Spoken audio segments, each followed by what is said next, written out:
You're watching the hometown station with more local sports than ever before.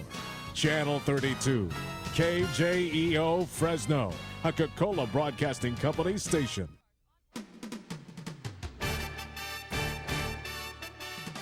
KJEO TV 32 Sports presents Fresno Area High School Football Game of the Week. Brought to you by Fresno County Schools, Dr. Pete Mijas. Future Ford, Future Kia, Fresno Clovis. Pace Academy. Baker, Mannequin Jensen. Paul DeChico, DeChico's Restaurants. Fresno Falcons. Survive Self-Defense. Mars Drive-In. DeBudio and Defendus. Lozano and Company. ESPN 1430 Radio. Wells Fargo Bank. Dan Gamble RV. Pro Auto. Eagle Rider. Working Arts Marketing. Rush Advertising. Clovis Independent. Digital Attic. Howell Communications. Fresno Bee. Digigear Cancom. Wells Fargo Home Mortgage. K-Jewel Radio. Visalia Community Bank. Central California Driving School. Fresno Pacific Towers. Chipotle Mexican Grill. San Joaquin Valley College. And now, let's go to the action of the game with your hosts, Chris Terrence and Fred Clark. Hello there, everybody, and welcome to La Monica Stadium in Clovis, California. My name is Chris Terrence. This is Fred Clark, and we are happy to be bringing you a great game tonight between the Clovis East Timberwolves and the Jackrabbits out of Long Beach Poly. And Fred, Long Beach Poly comes up with an outstanding team, rated second in the LA Times poll for the Southland and in the top 5 in the nation. Yeah, and they also bring an offensive line that averages over 300 pounds, which is Division 1A size. Holy smokes. They also come with a great quarterback, Cruz Parsons, who last year threw well over 2,500 yards. He has a great core of receivers. They play good offense, good defense. Hey, it sounds like we're talking about Clovis East. Well, Clovis East is going to bring a lot of strong fundamental play to the table. They don't have the athletes or the size that Long Beach Poly has, but they did beat them last year, and they are going to be playing the same type of ball. Good, aggressive defense and sound fundamental offense. And I think we might see a few surprises tonight in coaching and talking with the coaching staff. Wesley Guil, ready for this one? The Timberwolves are ready. The Jackrabbits are ready. Let's talk to the coaches. We went down and met with them before the game at practice. Here's what they had to say. Okay. Coach Tim Murphy, Clovis East Timberwolves. Coach, last year you upset Long Beach Poly on their home field. First time in 17 years. What do you plan on doing a little bit different this year, seeing they're coming up with revenge on their minds? I think our game plan is pretty close to the same. Long Beach Poly has a lot of speed, a little less size, but probably a little more speed. We're just going to try to go after them, play our game, not do too many things that can cause us to make mistakes, because they're a team that capitalizes on mistakes. And they get a lot of big plays, and when they do that, we'll be playing into their hands. So we're going to play Clovis East football and hopefully be able to push the ball downfield, take some time off the clock, and not give anything up on defense or special teams, any big plays anyway. Okay, and playing a team from a different section, does that affect your planning and preparation at all? Not really. I mean, I think the bottom line that affects our planning is the speed that they have. They have speed that no one in the Valley has, and with that comes perfect angles on everything you do. Being smart to what sets they do certain things in, and trying to take advantage of any kind of tendency they have, because athlete per athlete, they got us. There's no doubt about it. And what we have to do is contain their speed, not give up big plays, and just play our brand of football and make sure they don't do anything to hurt us quick. Okay, Coach, and Tim, Chris, over to you. Okay, we're meeting with Coach Raul Lara, and Coach, you guys are ranked second, LA Times, another great football tradition from the Southland. Well, we don't get too caught up with the rankings. The rankings really they really are become a concern to us at the end. Yeah, I think I have a pretty good group coming back, but we still got to get better as a team. We still got to work on some things to be the team that we want to be. your quarterback Cruz. He threw 2,500 yards plus last year, and one of his main receivers is back. So is it going to be a big passing game with those two guys and others? Well, like I always tell everybody, you got to come and watch the game and find out what we're going to do. Obviously, it benefits us by having Cruz coming back and DeSean coming back. Well, last year, Clovis East went down there, upset you. Been waiting for this meeting. Well, they did a phenomenal job of executing what they needed to do, and we didn't do a good job. I thought we had an opportunity at the end to win it, but we didn't get it done. Credit goes to Clovis East. They did a phenomenal job going up there and beating us.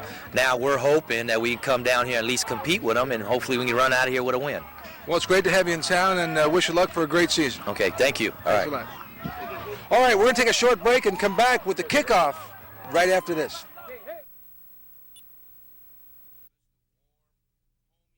San Joaquin Valley College. SJVC is proud to support high school athletics in the Central Valley. Student athletes learn firsthand what it takes to succeed on the field. Determination, commitment, and hard work. For more than 27 years, the students and graduates of San Joaquin Valley College have used the same game plan to succeed in life. SJVC, discover the power in you. Heart Academy สุจีโจสุชา Period. Very good. You always need a period.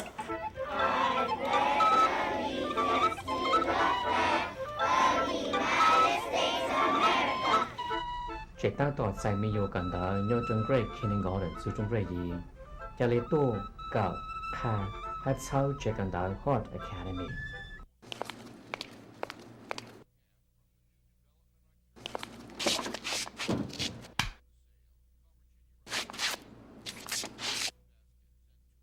Avoid becoming a statistic. Survive, a self-defense program that teaches simple, effective strategies to help keep you and your family safe. Seminars are from 1 to 3 hours. These techniques could save your life.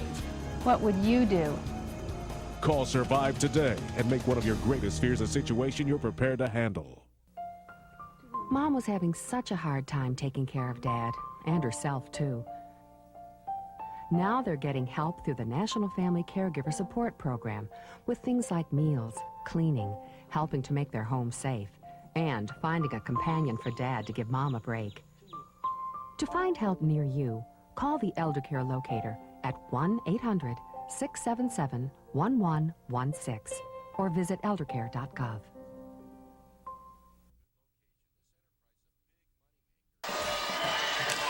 Hi, everybody. We are back, and it is just about game time. Fred Clark, we have a couple of minutes.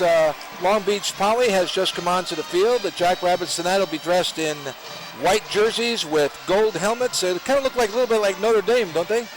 A little bit of green over the shoulder pads. Won't have any trouble telling the teams apart tonight.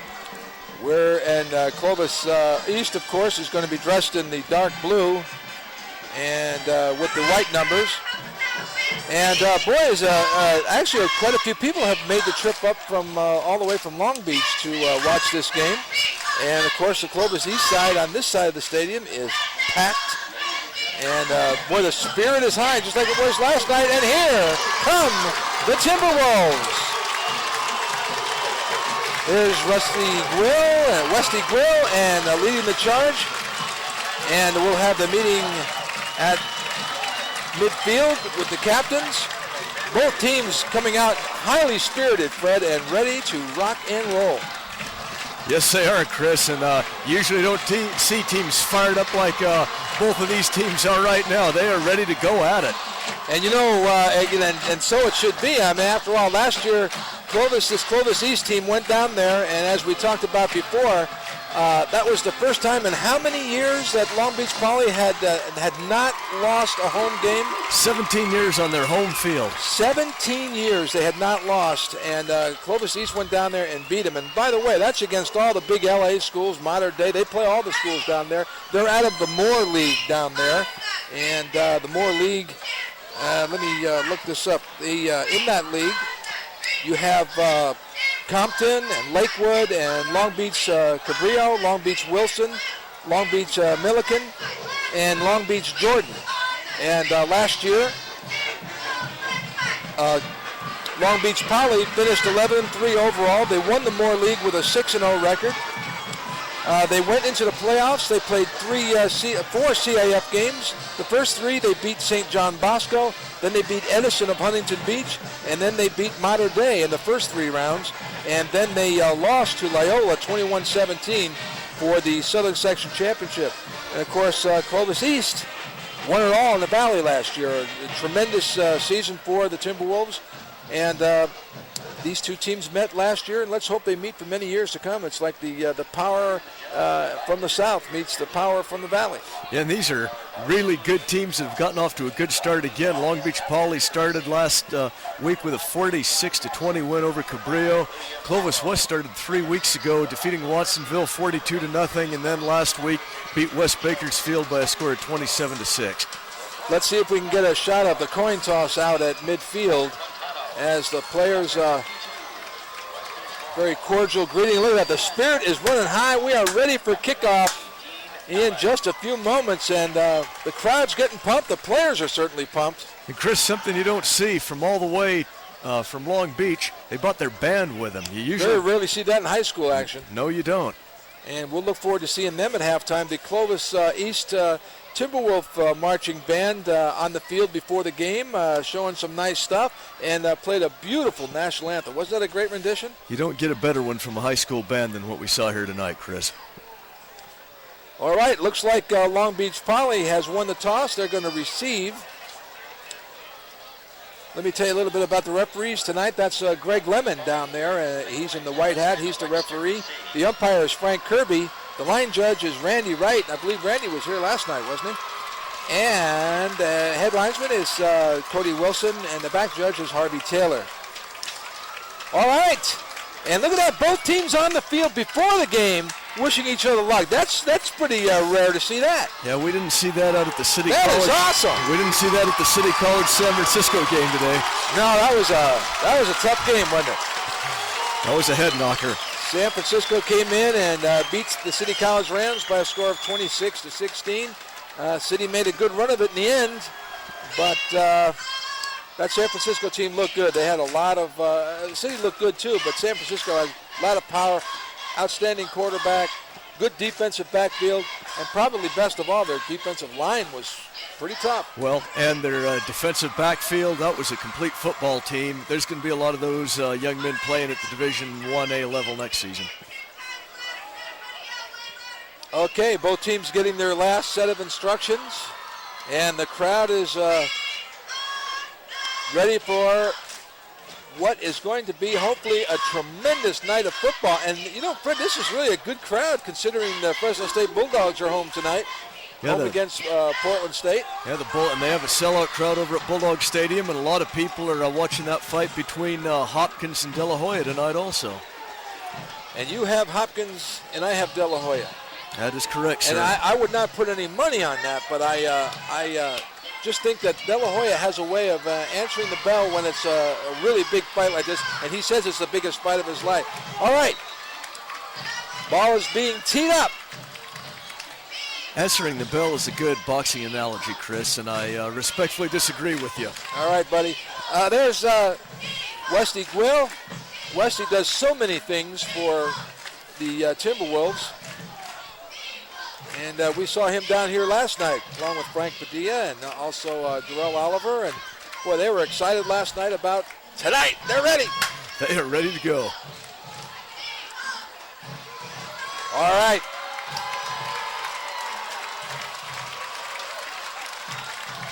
That's Latrey Mangano is pumping the crowd up even more. And we're ready. Are you ready, Freddie? I'm ready. And there's a kickoff. It's deep back into the end zone and out. And some good hard contact on the way down. And the ball will come out. And the Jackrabbits of Long Beach Poly will take over 1st and 10 on their own 20-yard line. And, well, that's always good to kick the ball deep into the end zone. No run back, and good way to start it. Well, we have a decided wind advantage, too, the wind blowing from west to east, so the kicking game could be determined by this tonight, Chris. All right, that's Cruz Parsons, number 8, the quarterback, the all-everything from the Southland. His first pass of the evening to his favorite receiver, DeSean Jackson. It's caught, and good rebound by the Timberwolves defensive backfield. Well, Chris, as Coach Murphy alluded to at the beginning, they cannot match up athletically man-to-man with Long Beach Poly. They've got to be in position, and they have to do the best they can to neutralize Poly's size and speed. Second and about 3 yards to go.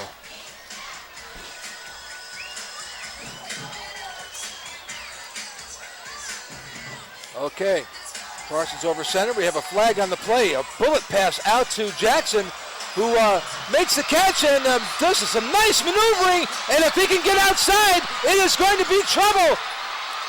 It is going to be a touchdown for the Jackrabbits on the second play from scrimmage, but let's find out what the flag is all about. There is a flag on the field, and it's going to be coming back. And they're saying it is going to go against the Jackrabbits. That is our preliminary indication. Boy, that was a nice run by DeSean Jackson once he got the ball. It looked like he was caught a couple of times. We'll see if we have a replay on it. Here's the pass out in the flat. Boy, right on the numbers. And look at this, 2 guys on him right there. He gets past them, makes a nice move there on Small, and then makes his own lane. And boy, there's an exciting runner right there. That's DeSean Jackson, the 6 foot, 170-pound senior. And a beautiful, long touchdown pass and run by the Jackrabbits, only to be called back and only to bring up a second down and about 7 yards to the first down. All of that for -5. And Chris, as you mentioned earlier too, we have a pretty good crowd from Long Beach across the way. They were not too happy with that call. We heard the booing through the earphones here. Once again, that's second down, 7 yards to go. And here's Parsons rolling out, getting away from a tackle or two. And look at him make some moves as he moves downfield until he is nailed by Weston Small, number 52. Nice run by Parsons. He looked like he was caught a couple times. Yeah, avoided a couple of tackles, went back across the grain, and got real close to a first down. Looks like he's putting a move on Dean Allen. Yeah, he did get a first down right at the 30-yard line. Good stop by Small. And you're right, Fred, it's a first down. And the ball is right up, resting just about straddling the 30-yard line.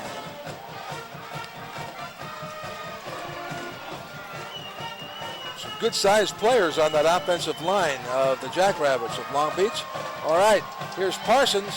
And the ball is handed back, and that is to number 20, Jason Brown. And Jason Brown picks up a couple, 3 yards, I'd say. Well, 3 yards just about right. Jason Brown's listed in the program as a defensive back, a tight end, and a running back. So even though both teams have quite a few players on their roster, they also have some two-way players. Well, at this level, you have young men that can really stand out. You want to have them on the field at all possible times.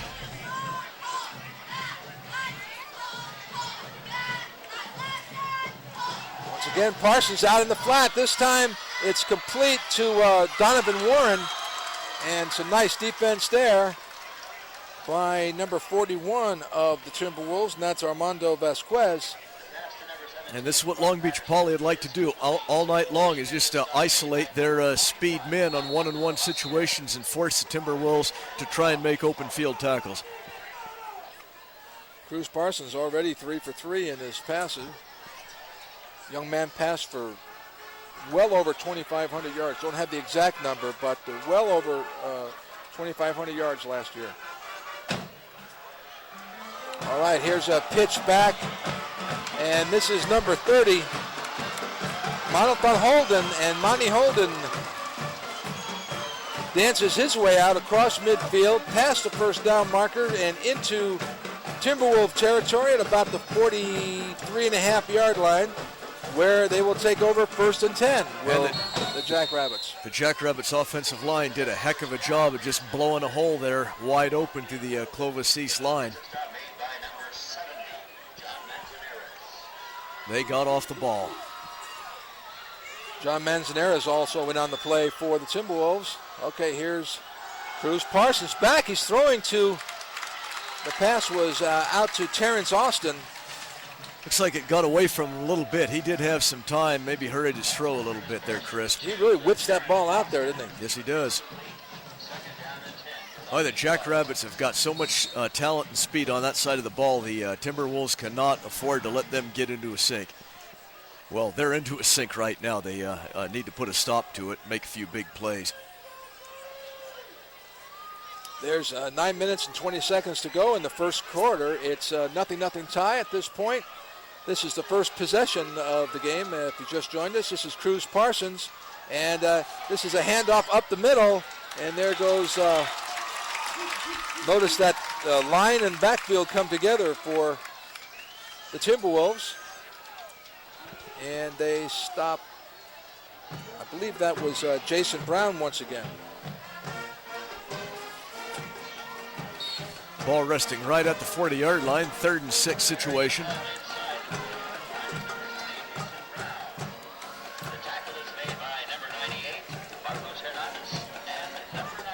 Marcos Hernandez in on the tackle, along with Dean Allen. Dean Allen's playing hurt tonight. There's a pass, intercepted! How about that? Cruz Parsons throwing the ball long. It's intercepted down around the 15-yard line. Looked like the ball was a little bit underthrown. Maybe the wide receiver was a little tentative about going after it. I don't know if we have a replay on that one or not. Yeah, here we go. Oh, yeah, it almost looked like he was just a pass a little bit too long. I didn't quite catch who intercepted the pass, did you? No, I didn't catch that either. But the fellow who intercepted it, he caught it, and it's 1st and 10. And there's movement on the defensive line, it looked like. Let's see if he was drawn off sides. Yeah, it looked like the Jackrabbits jumped off sides. Oh, was that a pun? Was that your first pun of the night, Fred, or did you not notice that one? I noticed what, Chris? Uh-huh. Offsides against the Jackrabbits. You're right, they did jump offsides, Fred. And Jackrabbits can do that. Well, it's terrible when you do a pun when you don't realize you did a pun. Hey, we're just joined in the booth by Darren Atamian. He's going to be our spotter tonight. Hey, Darren, I know you just got here, but who was the guy who just intercepted that pass? We're going to find that out. And that's a big play for the Timberwolves, deep in their own territory. Rusty Gwill coming out, looking over the short punt, the double wing offense. And here's a handoff to Tracy Slocum. No, he gave it to the first guy through. Boy, I'll tell you, that fooled me. That was Padilla. That was to Frank Padilla. Frank Padilla. And Frank bulldozed his way to a first down. Boy, I was riding with Tracy Slocum. I thought the second handoff was the real one. That's what I love about the double wing, though, is it's really kind of tricky. Well, people think it's easy because it's just running plays. You have a lot of misdirection, and a lot of times you don't know, especially when you have a slick handler at quarterback like a Westy Gwill.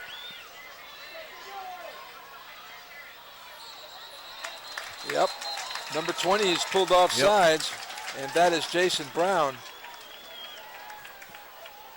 And I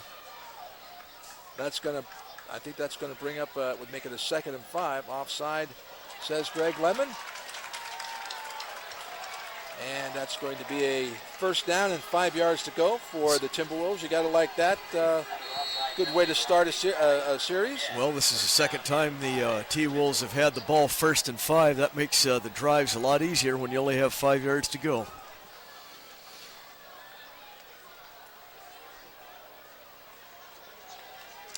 Andrew Pancotti into the game for the T-Wolves. He'll be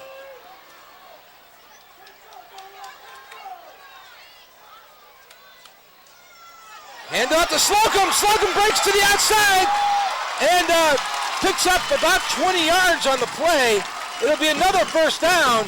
Tracy Slocum showing that explosive speed when he gets the ball and he hits the outside, boy. You better be there to stop him or he's going to be gone. Well, Donovan Warren made the tackle. That was another good open field tackle by Warren. He misses this, and Slocum is gone. See the blockers he had out in front? Boy, you're right. He would have been gone. Those blockers were leading the way. Another first down for the T-Wolves at their own 47-yard line. Slocum, of course, had that great game on Channel 32 just a couple of weeks ago against Watsonville, where he had 135 yards in the first half. Here's Slocum once again. He goes left, he spins, and he picks up an extra 3 or 4 yards just doing a dance. And he's close to another first down for the Wolves across midfield and down over the 45 to, well, not quite the 43-yard line. The officials are going to call for a measurement, but Chris, you can take it from me. It's a little bit short. All right. Well, you can take it from me that Donovan Warren was in on the stop for the Jackrabbits. And another nice run by Slocum, though. It's if it's not 10 yards, it's 9 yards and plus.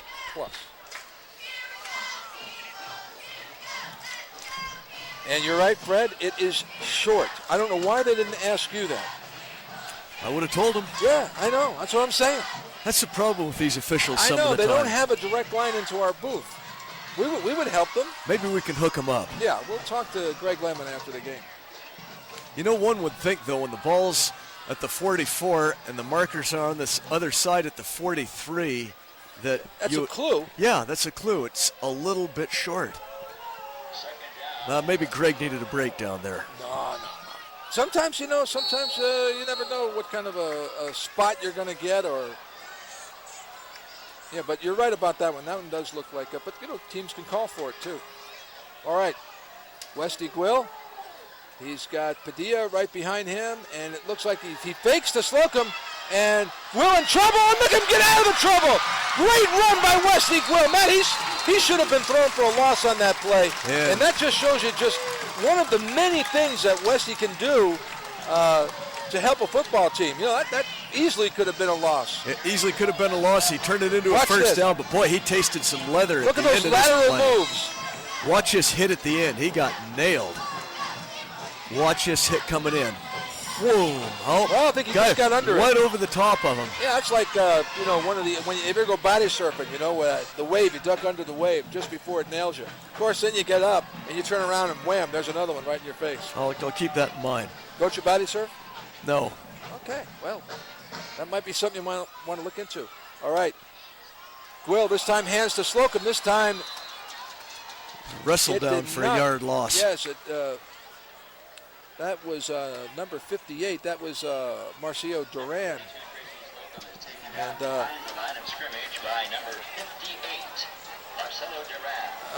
Duran has a hairdo that seems to be new in football circles these last couple of years. You remember? Well, that it's so wide coming out of the back. Usually it's like in a ponytail or something. Or something. But now I've noticed a couple of different teams now have players that have the very wide, long hair coming out of the helmet. All right. Kind of like yours, the way it comes out of your ears. Yeah. Yeah. All right, we have our first timeout of the evening in an exciting first quarter. We've 5 minutes and 11 seconds to go. It's 0-0, and we'll be right back to LaMonica Stadium.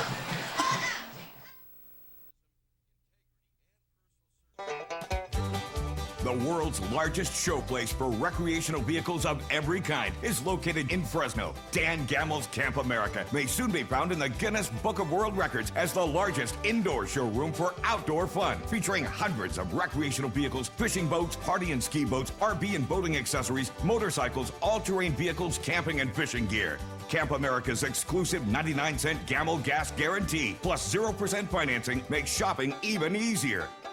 Why go from place to place trying to find the right recreational vehicle for your family when you can make one stop, see them all, and get the very best deals anywhere? Camp America is the largest indoor showroom of its kind. A full 220,000 square feet of air-conditioned shopping under one roof. You just can't match the selection, inventory, price, and financing that you'll find at Dan Gammel's Camp America. Take Freeway 99 north to Fresno. Take the Shaw Avenue exit, then go east 1.3 miles to Brawley.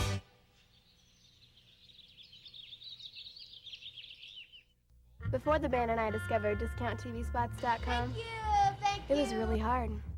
But then we logged on to DiscountTVSpots.com. We advertised our band on 8 local TV stations for under $5 a 30-second TV spot. Start your commercial. Love it. All of a sudden, we were everywhere. You just got yourself a record deal. Yeah. Suddenly the band's local TV advertising paid off. They were rolling in dough, an hysterical band. A 1, 2, 3, hit it!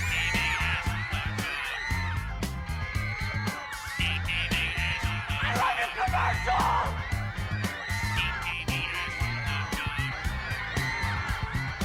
Yeah, I saw him on local TV. Yeah, me too. Now look at us. Yeah, it's hard being rich and famous. All right. But somehow I'll manage. DiscountTVSpots.com. Log on today and you're as good as gold.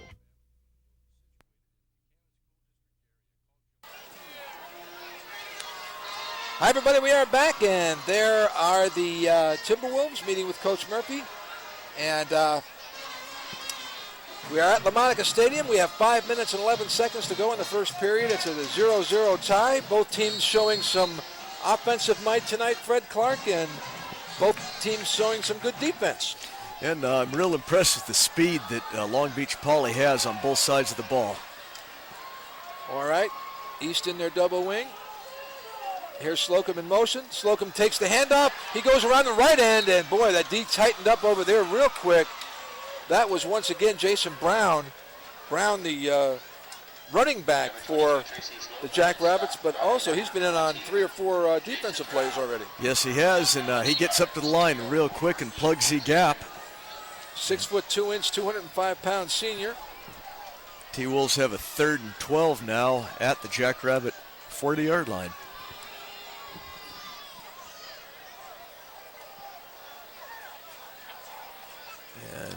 Weston Schmall, you see in the lineup there, he's another two-way player, plays linebacker and lineman. And they're going to have to hustle to get this play off here. They just barely do get it off. Oh, and Slocum goes down. He slips and falls. And he looked like he was ready to turn that corner. And just as he made his move, down he went. Loss of 2, and it looks like the T-Wolves will be giving us our first punt of the evening, Chris. He just lost his footing right there. Yeah, it looked like he may have had a little bit of yardage in front of him. This will be the first punt of the evening. Let's see. Westy Quill, he kicked off, quarterback, ran for a first down, plays a little defense, and oh yeah, now he's going to punt the ball. Now you had 30 seconds to recoup. You'll be all right.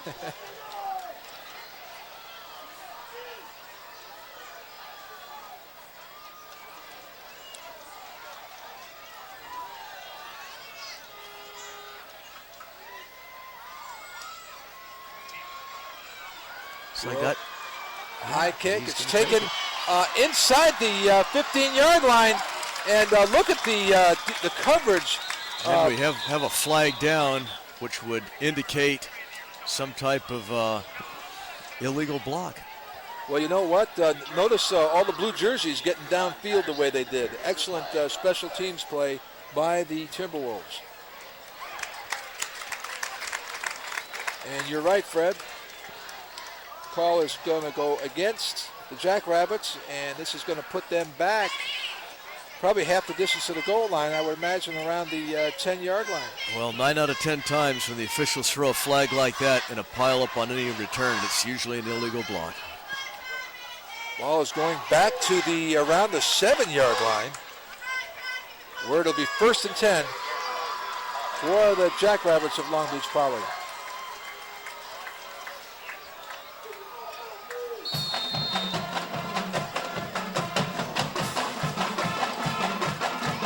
Cruz Parsons looks back, throws out in the flat. He's got Terrence Austin. Terrence Austin picks up some yardage and then is met by a host of tacklers. Weston Schmall was down there.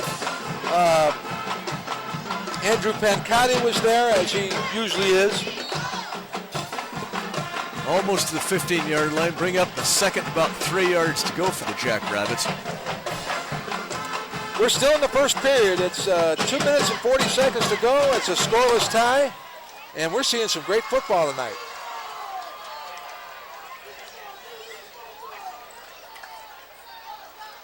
Oh, here's a pitch, it's a fumble. Ball is on the ground. It's loose. Did he get it back?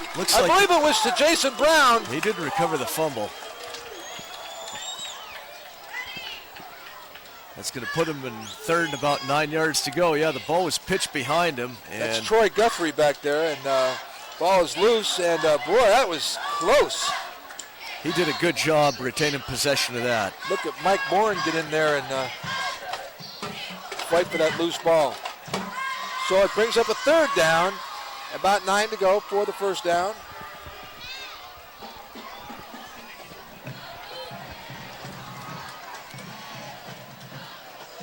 Cruz Parsons this time is going to take it out of the shotgun.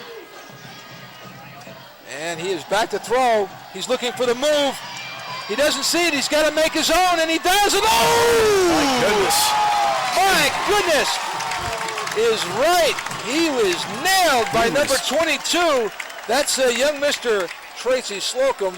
Another two-way player. Boy, did see he put this it on one him. again. He got picked up and put back.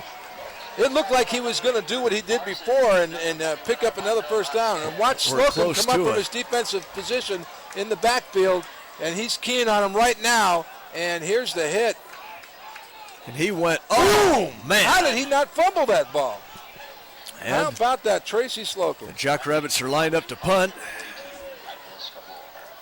Punt is up at end over end. Pretty good kick. Makes it out to midfield where it's going to roll dead on about the 47, 48-yard line. Outstanding punt for the Jackrabbits, in their own end zone, and they were kicking against the wind. He kept the punt kind of low, no return, but excellent field position for the T-Wolves. Well, that's why we're in for such a special treat tonight, Fred, because these are two of the best teams in California. I mean, absolutely, two of the best teams in the country. And the reason they're known for that is because they play such a complete game. They have special teams, play great offense, great defense, lots of discipline.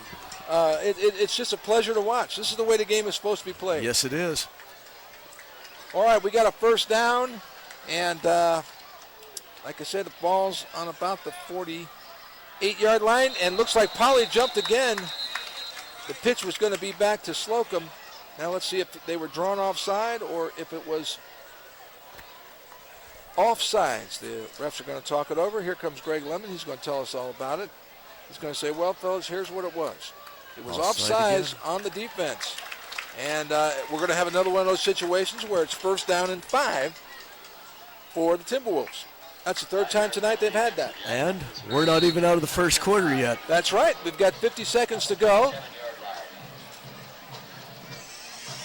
Boy, what a drop in temperature we've had from kickoff last night until where we are right now, Chris. Definitely a bit of nip in the air right now. We've seen a lot of football in the last couple of days, for the last 24 hours. Here's Slocum, who went in motion, and he gets the first down and a couple extra. No flags on the play. Looked like he may have taken off just a tad Yeah, that's too what soon. I thought too. Just it looked like there might be some motion, but that was happening just as the ball was being snapped. Thank goodness. I suppose so. The ball's just inside the 38-yard line in Jackrabbit territory. We've yet to see our first pass from the ground-oriented T-Wolves tonight. Well, they just try to lull you to sleep, and then Will does that little rollout and throws the strike. But who knows? You could go the whole night and not see any pass. Here's the pitch back to Slocum, and he does it again and picks up about 4 yards. He's still fighting, and he picks up about 4 yards. And that will be the last play of the first quarter. Right you are, sir. And there will be no points put up on the scoreboard at the end of the first quarter of this ball game. There it is. Long Beach Poly 0, Clovis East 0. And we'll take a short break and come back right after this message.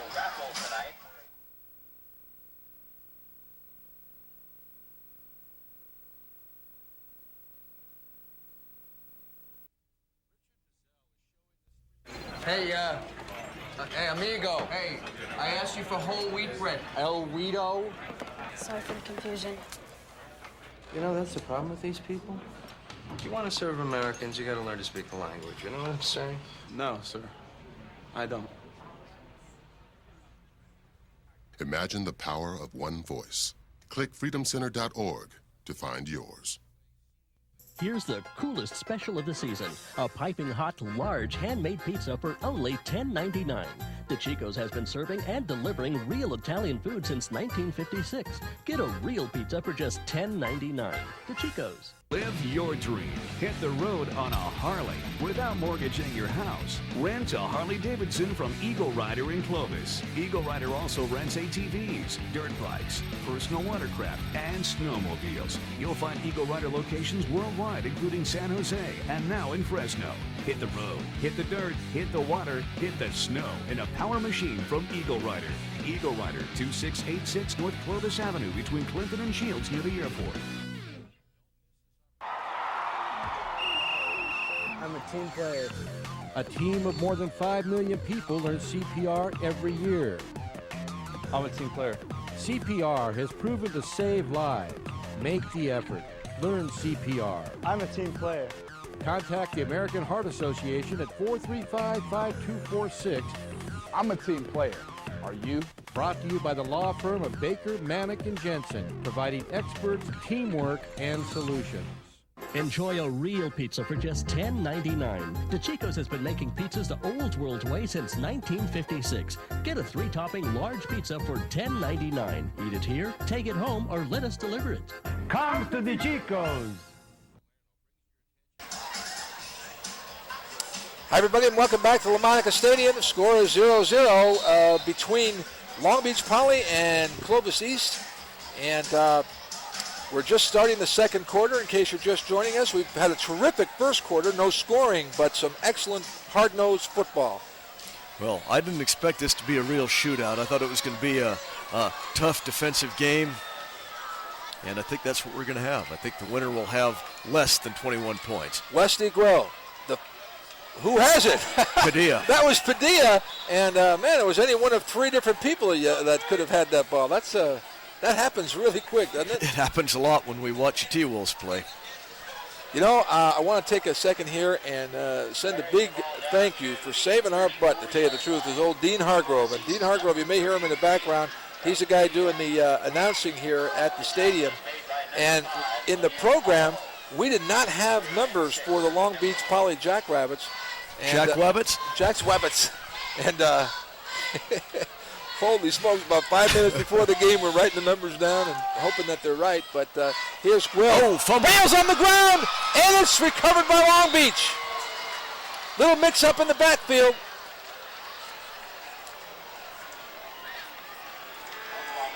Let's see who recovered that fumble. Oh, that was Duran.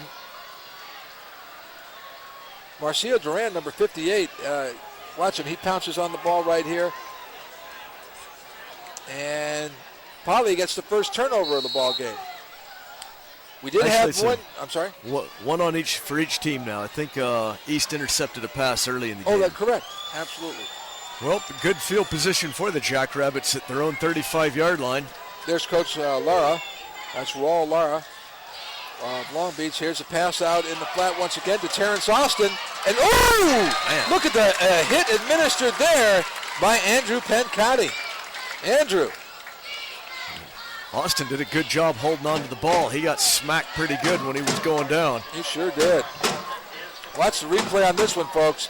He's got the ball. He gets one taste of it from Vasquez, and then, hello, my name is Pencotti. You know, somewhere in this stadium, Fred, there's a man named Louis Pencotti, and he's going, ooh, good one, son. Good one. He's always around the ball. That Pencotti, he is active, and he goes after it. And here's a sweep to the right, and moving down and picking up a first down is number 26. That's Troy Guthrie. And Guthrie looked like he was going to be stopped well short of the first down, and kept chugging along, pushed the line through a little bit more, and a first down up at the 46-yard line for the Jackrabbits. Another tough runner is Guthrie. He's 5'9", 190 pounds. He's a junior.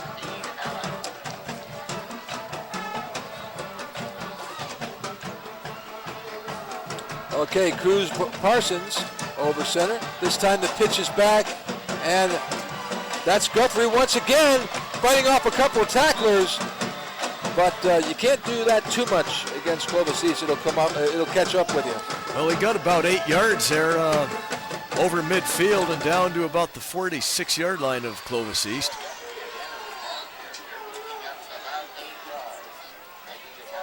And that tackle was by number 71, Clinton Brown. And Clinton Brown, 6'4", 250-pounder. He's a senior. And new quarterback in. Yeah. That's 3 Scott. And the pass is out to Jackson. We have flags down. DeSean Jackson, we lots have of flags. 2 flags down now. Looks like they hung the laundry out there. That's DeSean Jackson, who made that electrifying long touchdown, about a 70-yard touchdown in the first quarter, only to have it brought back on a penalty. I don't know what happened. I'm still trying to find out how to pronounce Scott's first name. All right, let's try it together. It's Theodis 3. Theodis 3. Theodis 3. Theodis 3. Now I'm going with Theodis 3. That's Okay. Theodis 3 Scott. All right. When I saw that name, I was hoping he wasn't going Okay, to we have offensive pass interference on Personal Pauly foul. and a personal foul on Clovis East, so we're going to play this one again. Offsetting penalties. And let's see if we see it. There's a holding right there. You saw the holding. And here comes that was a personal foul right there. Vasquez got held but fought his way through the hole. And pass interference. Up. Holy smokes, how many penalties were there on that No, play? it's personal foul, a late hit out of bounds. So, what happens is, it's still going to be 2nd down and 2. Yes, it is. In the second quarter. In the second quarter, at 22 minutes past 2. No, that's not right. See, it's dark out. You could tell that, huh? I was just trying to throw the 2 in there, you know. All The right, twos. all right. It was a 2 thing. A 2 thing? 2 balls, 2 strikes, 2 outs, 2nd inning. Runners at first and second. We'll discuss that further on Good Sports on Tuesday night at 11 o'clock, okay? Tough enough. Now you look it up. All right. All right. Here's Scott pitching back to Adrian Brown. Adrian Brown on his first carry of the evening picks up the first down. The tackle, I believe Pancati was in on that. I'd bet on it. It is first down at the 40-yard line of the T-Wolves. 9 minutes and 15 seconds left before halftime. This game's rolling along pretty well. Weston Schmall also in on the play for the T-Wolves. I saw Tony Edmondson here tonight, the T-Wolves basketball coach. They're going to have a good team this year. Well, with Amundsen, you know they're going to have a good team. All right, this is Guthrie once again. He's kind of a shifty little runner. And he was tackled forward. Yeah, Dean Allen was the main tackler on that. And we're seeing a lot of Armando Vasquez tonight. He's a 10th grader, Fred. He's in on a lot of plays. 10th graders. Don't see a heck of a lot of that. It does happen, but we don't see it too much. And you don't see a lot of sophomore linebackers. No, not on teams of this caliber. We have 2nd and 2 again at the 32-yard line of the T-Wolves. Vasquez is 5'10", 180 pounds.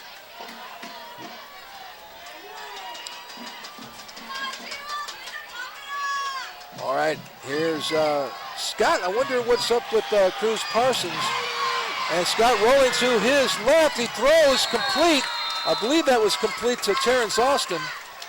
Well, it looks like it's going to be a first down at about the 30-yard line. It was DeSean Jackson who caught the pass. Scott brings a lot of speed out here, doesn't he? Yeah. We're going to have another measurement. The Otis 3 Scott in for Cruz Parsons. Nice catch. And once again, there's Vasquez. I mean, we're calling his number a lot tonight, number 41, for Clovis East. Well, Fred, is this one good? I can't even see where they've set it down at. Well, can you see the band? I can see the band, and I can hear the band. Yeah, man, that's an excellent band. And they're right below us to our right. The measurement is short. The verdict is it is short, but not by much. Short by a whisper. A what? A whisper. How do you measure a whisper? It's just a little shorter than the bristles on a toothbrush. It was a first down. That's what I'm saying. Thought it was short. Hi, there's the Timberwolf. And there's Scott. Just overthrew his man. I just overthrew it. He knew he just overthrew him. Let's get the binoculars out and look over there and see if Cruz Parsons is okay.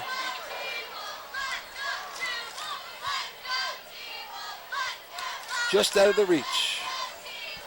Well, Scott's coming back in again. Getting the play called in from the coaching staff. Theotis 3, Scott.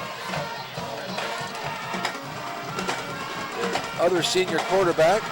Pitches the ball back this time to Adrian Brown. Oh, almost a tackle by Schmall. And Brown gets away. Picks up 3 or 4 yards. That was a good job by Brown. He was going to be caught for about a 6-yard loss. And he just barely broke the tackle, cut in, and turned a big loss into a decent gain. So that was Darrell Oliver who made that play. Third and long 5 yards to go. 7 minutes and 30 seconds remain in the first half, and we're playing so far a scoreless tie. Here comes Slocum back in the lineup for this third down play, replacing Big Clinton Brown. Scott pitches back. It's Guthrie. Guthrie makes some nice moves and works his way down over the almost inside the 15-yard line, Fred. And enough to pick up a first down where he's finally caught by Robert Montano. Well, he was headed outside, then came back, cut in against the grain again, and got himself a good gain and a first down. This is a real nice drive by the Jackrabbits. I'll tell you, he's a nice runner. Yeah, he's got some nice moves, and he's only a junior. And he's durable. He's been taking some hits and holding on to the football and driving forward. 5'9", 190 pounds. Runs low to the ground, but makes some really shifty moves. All right, here's Scott out in the flat. Pass is complete. And, a tackle by Slocum, who catches him from behind. And, let's see, that was Trevon Patterson. That's going to be another first down for the Jackrabbits inside of the 5-yard line. Jackrabbits are on a roll right now. And they're getting a lot of room on these little passes to the outside. Man, how many different wide receivers do they have? A lot. And all of them are fast. And the T-Wolves have been playing a little bit soft there. They were giving them a lot of room. Well, that'll be tightened up now. All right, back to the action. First and goal at the 4. Scott in there, sees something in the defense. Is this going to be an audible? Scott back, he's looking. He was looking for DeSean Jackson is what he was looking for. Pass was a little bit high. They just overthrew him a bit. And that'll bring up a third down and Was goal. he overthrown? Let's see this, or did he just mistime his jump a little bit? Okay. That's the well ball kind of overthrown. sailed, didn't Yeah. it? Hey, here's a guy coming in the booth. How you doing there, buddy?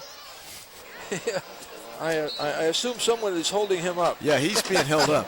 A young man about, must be, 2 years old? And he's a handsome young guy, and all of a sudden, there he was looking in the window of our booth. And we have a second and goal. Ball's on about the 4.5-yard line. Here's Scott pitching back. This is Brown, Jason Brown. And, boy, they close the door. Weston Schmall was in on it. Also, Dean Allen was in on it. Right at the goal line. I thought for a second he was in, but he was at the door. Robert Montano will also win on that play. Watch this. It looked like he was going to score. Here is the 5, the 4, the 3, and they shut the door. Nice play by Montano. Boy, he said, you're not going any further. And Weston Small at the bottom of that pile as well. Yeah, he couldn't have gotten any closer than he did. It looked like the ball was right at the line. It is knocking at the door.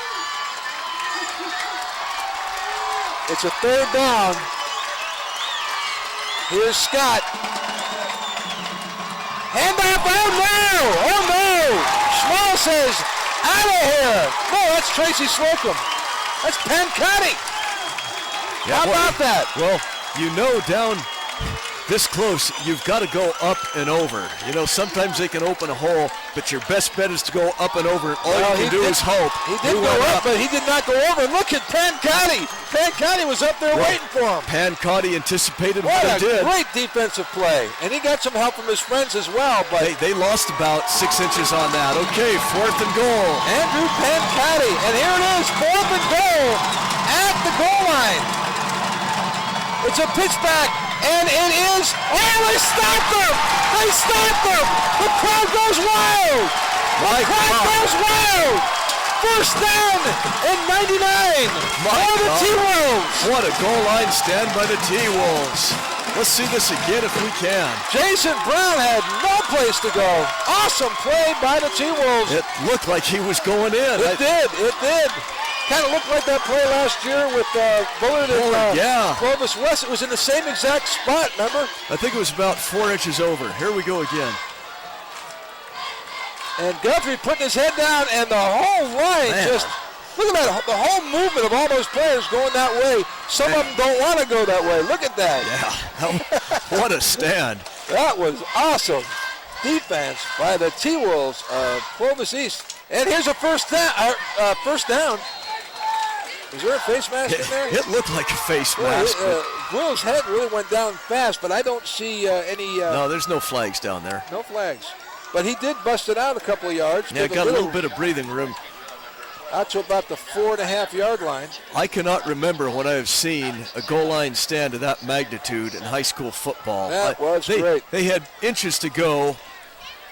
2 plays to do it with a big offensive line, and the T-Wolves stuffed them. Boy, I am pumped. Yeah, that was great. That really was. That's awesome. Want to see that again. And you know, we can see it on the internet now. We can see it as many times as we want. And Will doesn't like the defensive setup by the Jackrabbits, so he calls a timeout. And when we come back, it's going to be 2nd down and about 6.5 yards to go to the first down for the Clovis East Timberwolves with 3 minutes and 38 seconds to go in the first half. We'll be right back in La Monica right after this.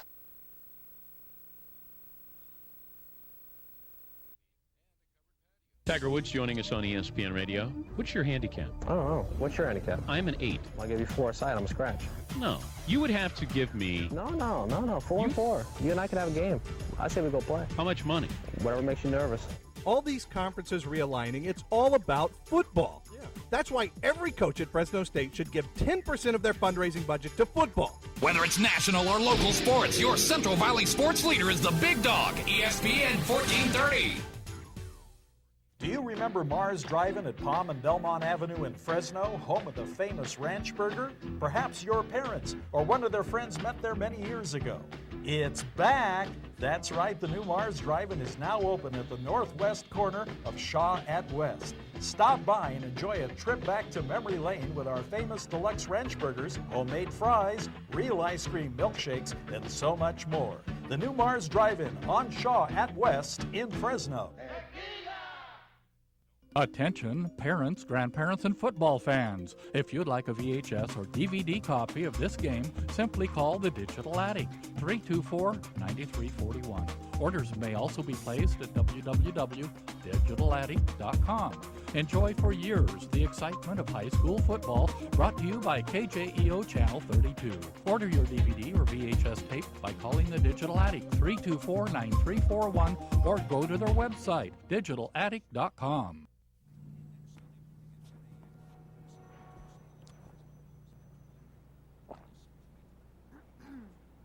You did great on that test, son. I'm real proud of you.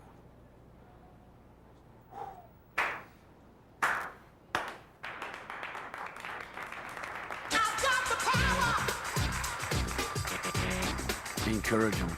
Get them to graduate. Don't drop out on your kids. For more tips to keep them in school, call 877-4-A-KID. Hi, everybody. We are back at La Monica Stadium in Clovis, where it's a second down for the T-Wolves, and during the timeout, Fred Clark actually took his shirt off and was standing and swinging it over his head over that goal line stand put on by the T-Wolves. Oh, man, that was too much. Yeah, that was. I'm glad you put your shirt back on. But you know, yeah.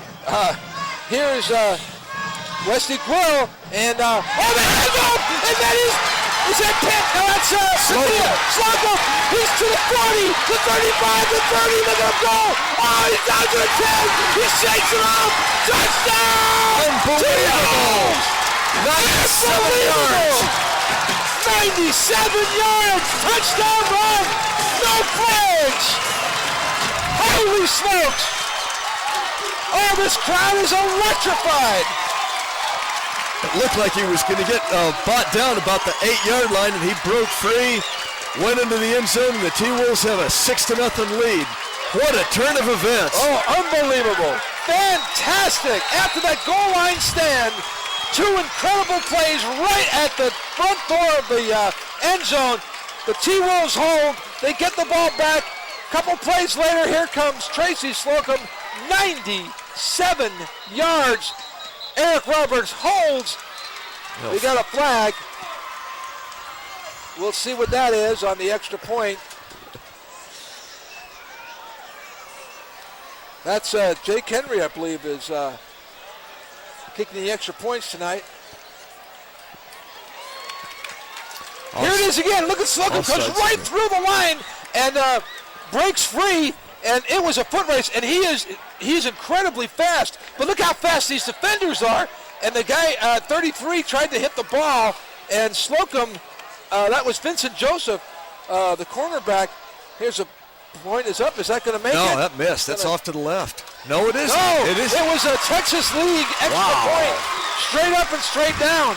And jeez, I thought that was off. Yeah, well, it was just that it was straight up, very odd-looking extra point.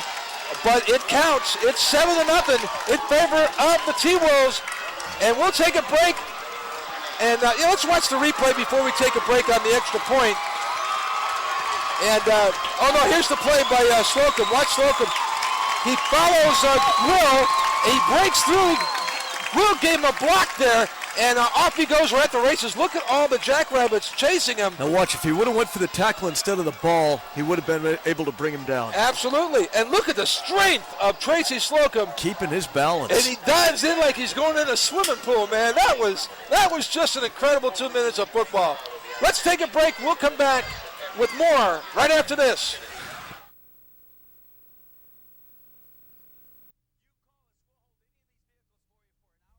Royal Luggage. Located in Manchester Center, Royal Luggage is proud to offer the most affordable prices around for high-quality, durable luggage. That's right, we have the lowest prices in town. And just in time for winter, Royal Luggage offers a large selection of leather and sports jackets. You've got to see all we have to offer. Layaway plans are available, so visit us today at Manchester Center for the lowest prices on quality luggage.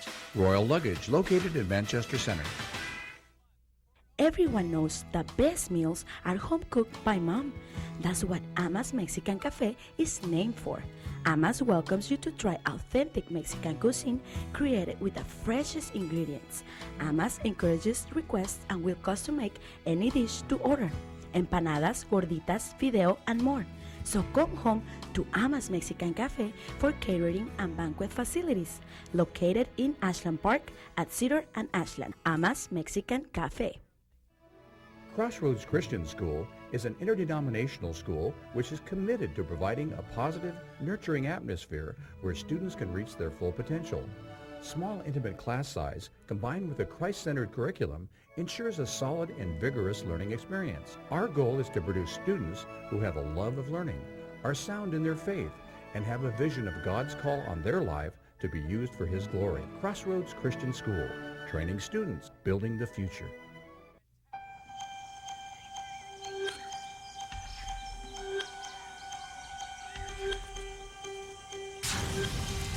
Sun exposure starting in childhood is a major cause of skin cancer. That's why you should apply a high SPF sunscreen and keep your kids covered up whenever they're outside, not just at the beach or pool. Protect your children from the sun. They'll thank you for it someday.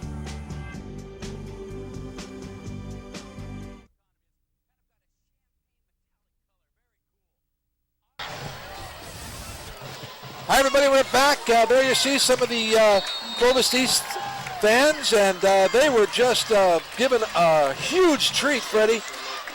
And here's the kickoff by Quill, and it's out of here. Into the end zone against the wind. Against the wind. Don't tell me Westy's not fired up. Man. Holy smokes. That was some exciting football right there, Fred. That's next year's highlight film, the whole film. Man. Incredible defense by the T-Wolves. They hold, and then the 97-yard electrifying run by Tracy Slocum. Now we can catch our breaths now. Oh, please. Man. Yeah, that has got to stun the Jackrabbits a little. I mean, they look like they were going in for sure. Got held, and then now they're down 7-0. That looked like they'd be going into the locker room up. Yeah, that was amazing. Slocum, you know, all four of the people that were in on that last play are, you know, state speedsters. Yeah. And I believe that was Guthrie carrying the ball and being run out of bounds. And you know, right now it does seem like the Jackrabbits have been, you know, they're not quite as, they're still a little stunned from what just took place. Be hard not to be. But being the great championship team that they are from the Southland, you know that this game is long way to go. Thank long ways goodness. to go. 3 minutes and 12 seconds to go in the first half. 2nd and 5. Here's Scott passing out in the flat. That's Guthrie. He decides to come back the other way, and he runs into, I believe, that was, well, I'm not exactly sure. I think it was Dean Allen, though. And good pursuit by the T-Wolves there when went back across. He had plenty of company. The T-Wolves' pursuit was excellent on that, Chris. Yeah, it was. It looked like when the play came back, the quarterback was more surprised than anybody. Well, wow. If he had known you were coming, he would have baked the cake by throwing a block, you know. But he was stunned that he saw the runner coming back his way. Some improv. 3rd and a long yard. The other 3, Scott out in the flat. This is number 17, Patterson, and boom! There's young Mr. Vasquez again. Now he's going to have the first down, but he paid the price for that. Yes, he did. For his gain. Up to the 32-yard line, across the 32. Vasquez, I think, was thinking about the possibility of an interception here. He goes down, and guess who put the major hit on that was Tracy Slocum. So apparently a 97-yard touchdown run. He ran 97 yards in a little over 3 seconds. Doesn't tire the guy out enough to keep him from making a big hit on the next series of plays going the other way. The Otis 3, Scott out in the flat. Nice pass to Guthrie. Guthrie picks it up on the run, and he goes out to a first down. He's driven out by Weston Schmall and also Tony Ferguson. We've got a 50 seconds left in the before halftime. Tony Ferguson in on that play. And it's a first down. That Troy Guthrie does a lot of good things here for the Jackrabbits. He's making things happen too. Again, the Timberwolves are giving the Jackrabbits a little bit of room on these short passes. All right, once again, it's the other 3, Scott. Pass over the middle, nice pass, nice catch, good hit. And that was Pancotti administering the hit, and also in on the play was Vasquez for the Clovis East. Gain of about over 15 yards down to the 42, 43-yard line of Clovis East. Let's see if we got that on the instant replay. Well, the Jackrabbits have called a timeout. I see they have, and we're going to take a break, but Okay. Let's take a look at the replay. Watch this. Good pass, good catch. Good hard pass. Right where it is, right on the numbers, right in traffic. And there's Vasquez beginning the tackle. And, of course, Slocum finishing it. Boy, Fred, we're going so fast tonight, we haven't hardly had a chance to mention some of our sponsors. Like, how about San Joaquin Valley College is now with us. And welcome aboard. We're really glad to have you here. San Joaquin Valley College, another great choice for students in the Valley. Also, Fresno County Schools, when we think of it. Thank you, Dr. Pete Mijas. And here's Theodis 3 Scott taking the ball. He's looking for a receiver. That receiver, it's just out of the reach of Adrian Brown. And that's going to bring up a 2nd down and 10 for the Jackrabbits. Pace Academy, thank you, Dr. Derek Spiva. And also Baker, Manick, and Jensen, attorneys at law. Thank you, Charlie Manick and company. Great to have you aboard. And, of course, the Chico's Restaurants. Thank you, Paul DeChico. Awesome Paul, we like to call him around here. 2 locations to serve you, Shaw at Van Ness, and now on the Fig Garden Loop. And there's Adrian Brown, and he is in the running back position. Here's the pass by Scott. It's downfield. Oh, my goodness, that was a nice pass. It looked like the receiver had a really good shot at it. Had a nice pump fake there to temporarily slow the defense. Watch this ball come down right behind the defender, just out of the reach. I believe that was number 4, Terrence Austin. And Clovis East didn't totally bite on that pump fake, as you see happen quite often at this level, Chris. When you do the out and up, absolutely. Yep. But you know, that ball just floated in there nice, though. It looked like it's a game of inches, like yes, they say. Yes, it is. 3rd and 10. All right. Big play for the Jackrabbits. Theodis 3 Scott, back to throw, looking downfield. He's got a man, and that is DeSean Jackson. Pass is complete at about the 30-yard line, Fred? 32, maybe. Yeah, about at the 32, and Jackson had a real good ball sense. He knew exactly where he needed to go to keep the chains moving and stepped out of bounds. 1 minute and 28 seconds left. Plenty of time. Smart play by Jackson. And that pass was right where it was supposed to be. Yes, it was. I'm impressed with young Theodis 3 Scott filling in right now for Cruz Parsons. And he's back to throw once again. Is Scott looking? Boy, he's got some room to run, too, which he's going to do. Oh, he's well past the 1st down, and he's inside the 10-yard line. It's going to be 1st and goal once again for the Jackrabbits. Well, I saw that hole opened up. His receivers recovered, and he pulled it down. Here we see again here. He pulled it down, and he took off. The 3-man rush. That's number 17 in on the stop. Robert Montano once again. And here we are. Is it 1st and goal? Not quite 1st and goal. Here's a pass outside. Yeah, that was dropped, but we see a flag drop as well. There was pass interference on the defense big time. We had a hold in there. It's a question of whether they're going to call it defensive holding or pass interference. DeSean Jackson. And here comes Greg Lemon. He's going to let us know. That's him right there in the white hat. Pass interference against the defense. I know Pancati was in the area.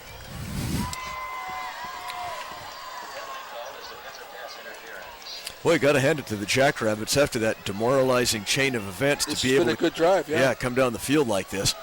Clinton Brown back in the contest for the T-Wolves for Tracy Slocum. They put that big fella on the line, and you suppose we're going to see the Jackrabbits try to do what they did last time, or do you think they're going to roll out a little bit more this time? They may roll out, try and use Scott's speed and athleticism. At 6'3", he has a good vision of the end zone, and he's shown he can pull it down and run. Well, they are 5 yards away. It's 1st and goal. This is Scott. He's looking to pass. He throws a pass. It's complete to Brown. Oh, nice tackle. Nice tackle. It's down about the 3-yard line. I believe that was Marcos Hernandez made the stop. The T-Wolves really give up grudging ground by the end zone, don't they, Chris? Yeah, look at this. Nice, sure tackle there. Good job. Oh, that's Pancotti. That's Pancotti once again. Marcos Hernandez in on the play, but Pancotti, boy, he's looking all-American out there tonight, isn't he? A second about 4. Theodis 3 Scott back, looks, throws. It's up in the air. Oh, I thought it was close to being intercepted. Well, it's going to be 3rd down from the 4 with 28 seconds left in the first half. Whoa. This is really huge for Long Beach. Look at big number 90 up to knock it down. That's Dean Allen. Saved a touchdown right there. Saved a touchdown. DeSean Jackson was open in the end zone. Another timeout for the Jackrabbits. Long Beach is trying to figure out what the heck we got to do with these guys when we get inside the 5-yard line. Well, they're going to take a timeout, and I think that's their last timeout, and they're going to talk it over. All right, well, we're going to take a break, too, with 28 seconds to go. We'll be right back with more right after this.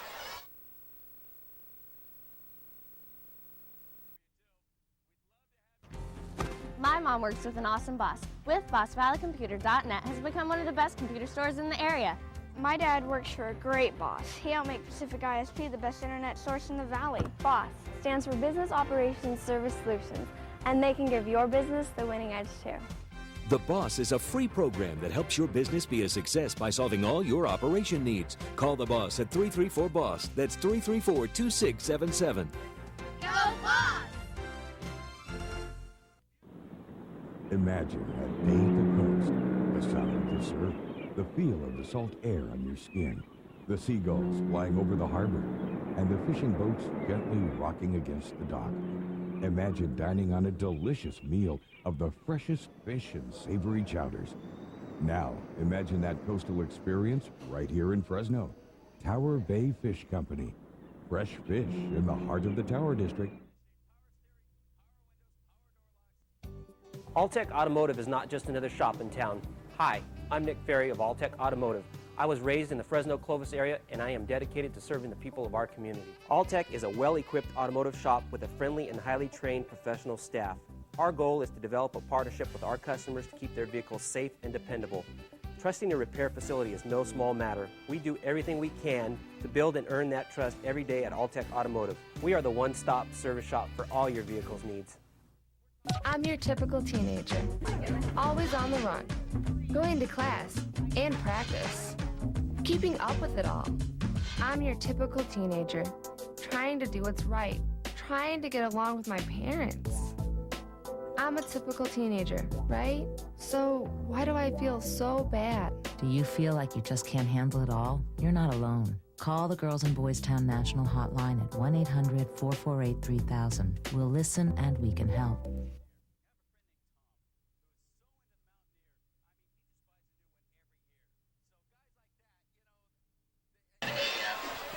Sunday night at 9 p.m. and again on Monday night at 9. Hi, everybody. We are back at LaMonica Stadium, and there's the story. The home team, of course, tonight is the Clovis East Timberwolves. The visitors are the Jackrabbits out of Long Beach Poly, two of the best teams in the whole state of California and the whole country, as a matter of fact, when you're talking top 10, top 20. And no doubt. 7-0 in favor of the T-Wolves. And this is 3rd down inside the 5-yard line. It's 3rd and goal for the Jackrabbits. This is Theodis 3 Scott. And he's looking for a receiver. He's rolling to his right. He's looking. Nobody. And the ball's caught for a touchdown. That's to Terrence Austin. Boy, he had a lot of time. And Scott showed the patience. He could have panicked. He let things go until the last minute. Finally spotted a man open in the corner and hit him. As we see here, he's looking. Receivers covered. He's getting pressure. Got Allen right in front of him. Nice play. That was a real nice play by the young quarterback, Theodis 3 Scott. With 20 seconds left in the half, that is a huge play for Long Beach Poly. Michael Scover in. He kicks the ball, and it goes through. And we have I believe it's going to be an unsportsmanlike conduct penalty against Long Beach because William Allo, I believe, number 5, as you'll see, voiced his happiness a little bit too much in the form of taunting, I believe. This is Greg Lemon. Let's see if that's going to be the call. The extra point is good. And what about the flag, Greg? Well, we still have Harvey Taylor standing above the flag as he's conquered it. Is it running into the kicker? Okay. So that'll be assessed on the kickoff, correct? I would think so. They have it at the 40-yard line here, so maybe they will be moving it up.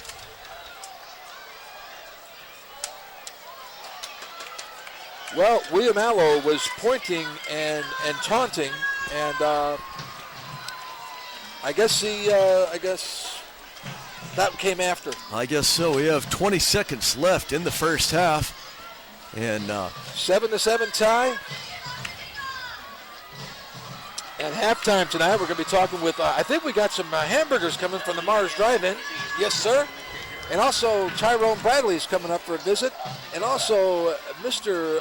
number 50 from last year's championship, Clovis East Valley Championship team. Mr. Ferguson's going to come up and pay a visit, Fred. we might be able to fit him into this small booth up here. That kick is going to be out of the end zone. Deep, going, it's out of here. Michael Scavor. And so T-Wolves take over with 20 seconds left, Fred. First and 10 on their 20. I guess they're just, what do you think, they'll just take a knee or? I expect they'll just take a knee and run out the clock. They will be receiving the second half kickoff, so I don't think they're going to do anything too careless here. What an incredible first half it's been. You know, that touchdown pass, really nice pass by Scott to Terrence Austin. If they had knocked that down, I would have brought up another 4th and goal. I wonder what would have happened. We had seen a field goal try or what. But Scott took that argument away from us. yes, and here is the knee by Westy Quill, and he says, hey, fellas, that was a great first half, wasn't it? Let's go in, take a little rest. We'll come back out in the second half and do it all over again.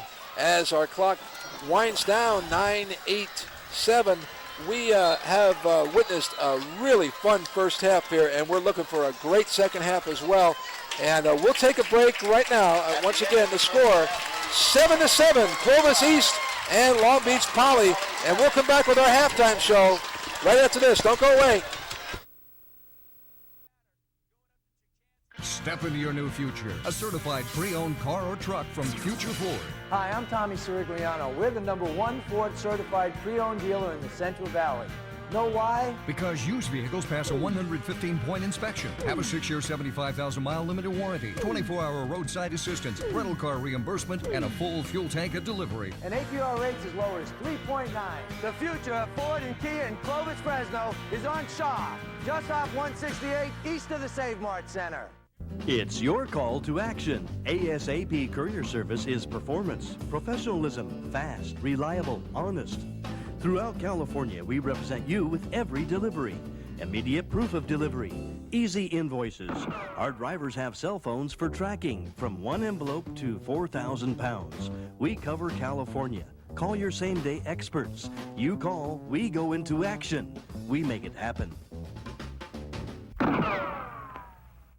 If you've ever received a payday loan, was it as much as you really needed? Are you going from one payday loan company to another to get the money you really need? What a hassle. Put an end to that hassle by calling Approved Payroll Advance and Instant Cash Rebates. The days of that small payday loan are over. Qualify and receive up to $1,500 in instant cash rebates that don't have to be paid back in 2 weeks. Get approved. Call Approved Payroll Advance at 227-1400 today. Get the cash you need right now. Fresno Clutch House and Auto Repair is under new ownership and is now offering premier service on all domestic cars and all imports. We do standard and automatic transmissions, timing belts, brakes, radiators. We fix everything, and all work is guaranteed. Bring your car to Fresno Clutch House and Auto Repair on Blackstone at Griffith for a free estimate today, or call 222-1131. That's the Fresno Clutch House at 222-1131. And for a limited time, mention this ad to receive $20 off your next repair.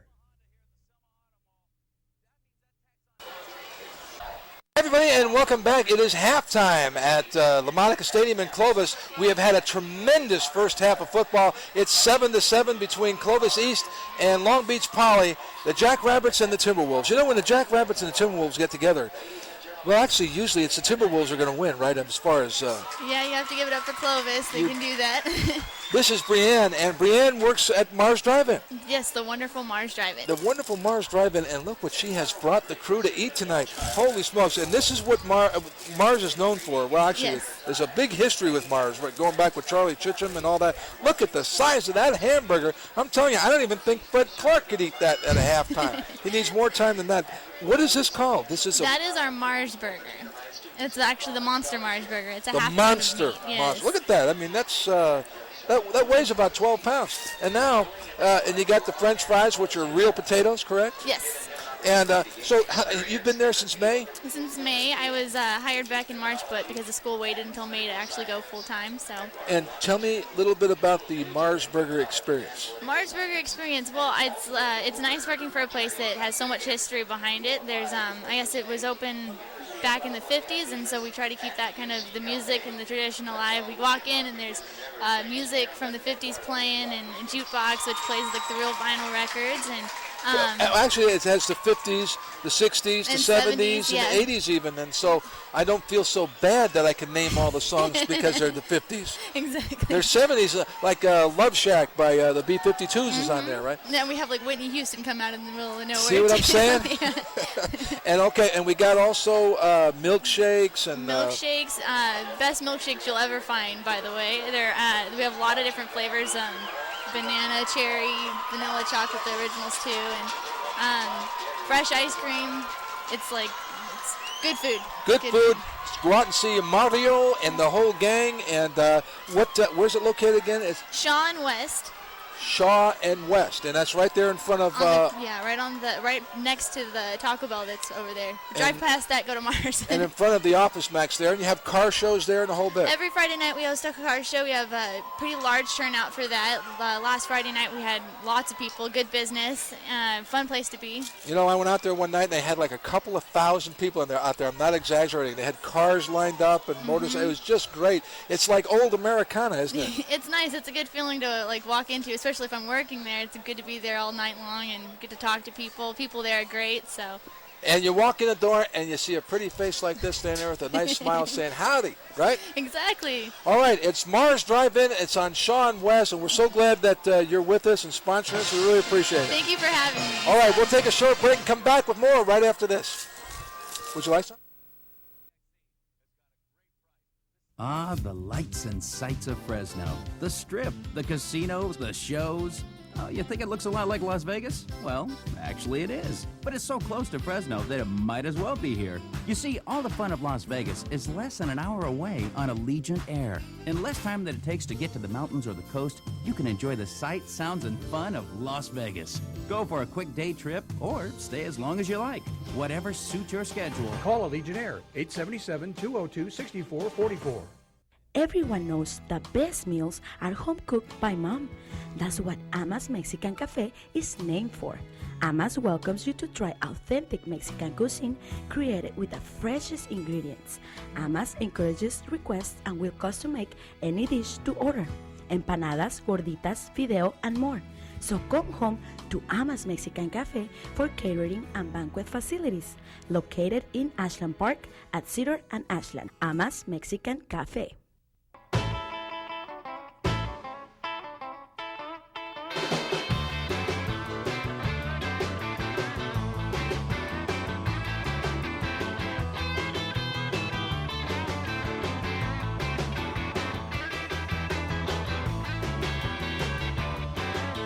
For the best car wash hands down, visit Miracle Hand Car Wash on Blackstone between Bullard and Sierra.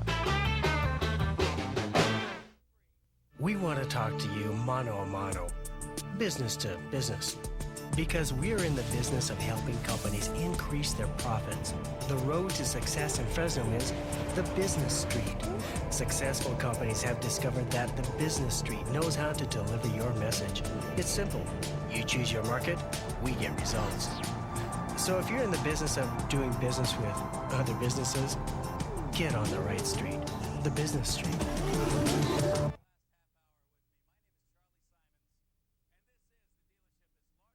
Hi, everybody. We are back once again at halftime of a 7-7 ball game between Clovis East and Long Beach Poly. And this young man right here, last year when these two teams played, you went down and upset a fantastic team that hadn't lost at home in 17 years in Long Beach Poly. And what was that experience like for you, David Ferguson? This is number 50. You remember him, I know, if you watched our games. It was an awesome experience to know they hadn't lost there since most of us were born. So, I mean, it was great. It was real thrilling to go down there and beat those guys and put the Valley on the map. You know? Well, you told me tonight before the game, you said, I think it's going to happen again. And, boy, how about that run by Slocum? Wasn't that electrifying? Yeah, it was. I asked him last week after they won, and I said, just promise me you'll gain 150 for me. And I didn't think he was going to break a 99-yarder or whatever it was. But, I think that Clovis East has a few keys on Long Beach Poly. I know I talked to Murph all week because I was watching my little brother's game film, and I noticed some of the same things they did last season, and I think that they're keen on those this year. Well, you know something, David, your spirit last year, you were such a part of this team, and Clovis East is so well coached, but you kept everybody going and kept a really great spirit going. Now you're off playing college football, but you were the same way in the City County All-Star game. I know the camp there, you kept everybody positive and having a good time. How's it? You miss playing, with your high school team? I know it's great playing in college ball, but yeah, you miss high school because the camaraderie is there. It's you're all fighting for one goal, and college is a little bit different because people have their own little personal agendas. But sometimes you get put on the right team that doesn't have those problems, and it works out real nice. Rough game today. You guys played City College of San Francisco, the number one team in the country, and came up 10 points short. Looked like you were driving towards the end of the game. Yeah, we, it was a learning experience. I think that we learned a lot of good things from that game. And I think that from there, we'll see them again in the national championship this season. All right. Well, it'll be a different outcome. Let me ask you this. What are you going to do when, your college days are over? What are your goals? Because I know you do a lot of stuff with the community. You always have. I love your positive attitude. What are you looking at? Actually, this spring, I worked with the freshman football team here at Clovis East, and I coached them up. I went out to their game today. But after college, I'm going to become a social science teacher, and then I'm going to also have a minor in coaching also so I can get my foot in the door. You mean you're going to be a coach? I want to see a David Ferguson coach team. Oh. It's always great to see you, buddy. Good to see you, too. All right, you take care. All right. David Ferguson, and we will take a short break and come back right after this.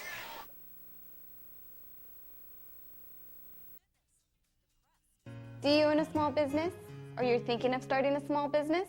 Well, there is help available. UC Merced SBDC Regional Network and the SBA provide a network of centers where you can get the information you need to be successful. SBDC was able to assist Rick Pittman acquire the equipment and hire local employees at his family-operated Sanger plant to better serve their customers.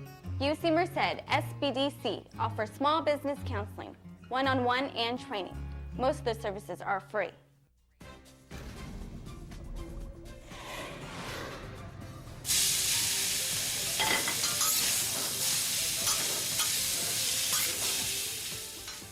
How's everything today? Good, thank you. Very delicious, Thank you. I'm Sam Toledo, inviting you to Toledo's Mexican restaurant, one of the finest restaurants here in Fresno. Give us the opportunity to prepare your food, and thank you very much for coming to Toledo's. You'll love your new Kia Sorento from Future Kia of Clovis, but it's the price that'll get you. You'll love its rugged good looks, interior features, and fuel efficiency. You'll love Kia's 10-year, 100,000-mile warranty program, but it's the price that'll get you. Your future 2004 Kia Sorento, now just $22,995. Kia, make every mile count. Future Kia on Shaw, just off 168, east of the Save Mart Center, right by Future Ford. Have you gained a little weight? No problem. Have you finally lost some weight? No problem. Whether you've gained weight or lost weight, it's no problem at Leo's Tailoring. It doesn't matter why your clothes don't fit at Leo's Tailoring. They can alter your clothes to fit you like they were tailor-made. Family owned and operated in the same location for over 23 years, Leo's Tailoring also specializes in leather apparel. For all your tailoring needs, you need to visit Leo's Tailoring at 5187 North Blackstone, just north of Shaw.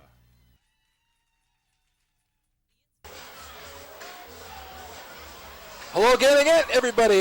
We're so glad that we can do 3 guests tonight at that halftime. T-Bone. Well, I'm with my buddy Big Chris. How about that first half? I mean, what a half, man. Hey, this is high school football at its finest. Long Beach Poly and Clovis East. And I'm expecting a better second half. Amen.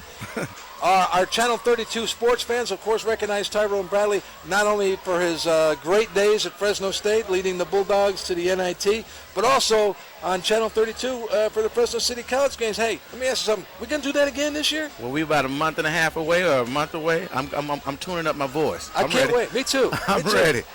This year, Vance Wahlberg, they say, it looks like it's going to be an off year. You know what that means for Vance? I guess that means we're only going to win about 20, 25 games this year instead of 98 or whatever it is. Well, with Vance, he'll never have an off year. Like I said, he'll take me, you, Mr. C, Bobby, and anybody else, and we will compete. So it's going to be good this year out there again. Yeah, I guess not a lot of height again, but it's going to go all the way down 10, 11 guys, 12 guys on the bench. Oh, height never made a difference with Vance. No, it's a 12-man game. The bottom line is I guarantee you they're going to be a scrappy bunch of kids, and they will be in every game. And that's why I like watching the games over there. Yeah. Well, we have a blast doing it, and I look forward to doing that again with you this year. We're going to have another good time. We'll start up in November and rock and roll. As long as those pizza coming, I will be there. So tell my man from the Ticos to have that pizza out there. I'll be out there talking trash every night. All right, ladies and gentlemen, Tyrone Bradley, and always good to see you, Bone. Hey. And I'll see you in November. I'm a Timberwolf tonight, and I'll see you then. That's what I'm saying. All right, Chris. All right, we'll take a break. We'll come back with the second half kickoff right after this.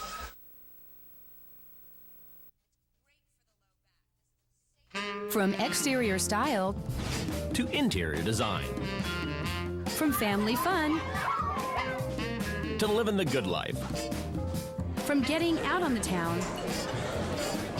to shopping around town, or just getting out of town.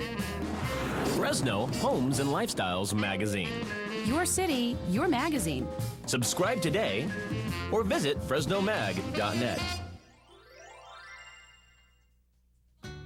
Benvenuti in Italia, benvenuti a Venezia, il ristorante italiano. Adesso con un nuovo proprietario offre una delle più provocanti ricette gastronomiche da questa sponda del canale. Offriamo la famosa bruschetta accompagnata da vari piatti di pasta. Inoltre facilitiamo ricevimenti ed altre speciali occasioni. Ristorante Venezia a Blackstone e Herndon. Qui tutto è fresco e sempre gustoso.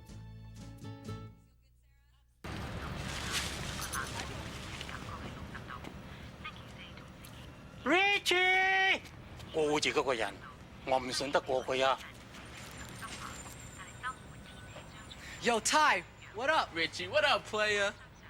爺爺，係你叫我唔好判人㗎，你記唔記得啊 How you doing, son? All right, man. Chilling, of course. Imagine the power of one voice.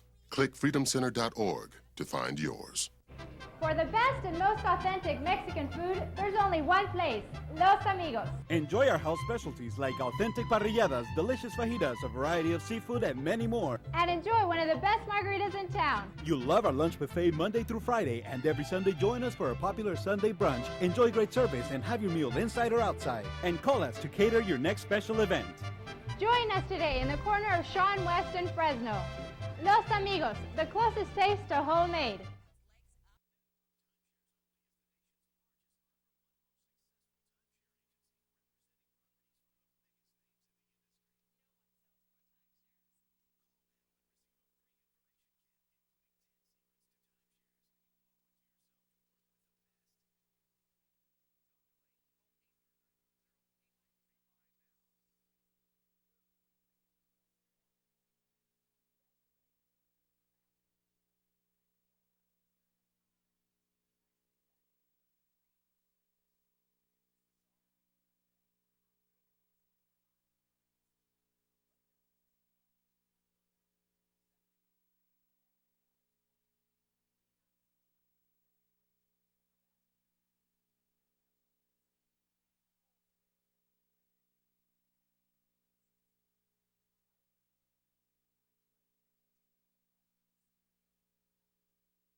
Hi, everybody. We are back, and here come the T-Wolves. And they are ready for an exciting second half, but I don't know how much more exciting it could be than the first half. We saw some excellent football from both teams on both sides of the ball. Did we ever? Boy, that goal line stand, the electrifying run by Slocum, and then no lack of composure by the Long Beach Poly Jackrabbits. They marched back down the field, tied the game late in the first half, and we're at 7-7. You know, only fitting to have David Ferguson on as a guest. You know, he meant so much to this team last year, and I'm sure he still does. Now he's off playing college ball, but he's part of that Clovis East spirit. Yes, he is, and he was so much fun to watch the last couple of years here. Yeah. And just all enthusiasm. All right, there's Long Beach Poly. The Timberwolves are on the field, and Poly is getting ready to come. I believe that the T-Wolves will be receiving. And once again, we have a 7-7 score. We haven't got a word back yet on Theodis 3 Scott and Cruz Parsons. Well, I talked to one of their assistant coaches during half, and they do have a quarterback controversy. Is that right there? That is correct. No kidding. So Scott is working his way in, and he must be a heck of a quarterback to even challenge Cruz Parsons, who last year, as an all-leaguer, threw over 2,500 yards and led them to an 11-3 record and all the way to the finals of the Southland CIF. So. Well, I also asked him about the first name. He said they just referred to him as Theo Scott. Theo Scott. Oh, good. Thank you for checking that one out, Fred Clark. Because Theodis 3, Theodis-Three,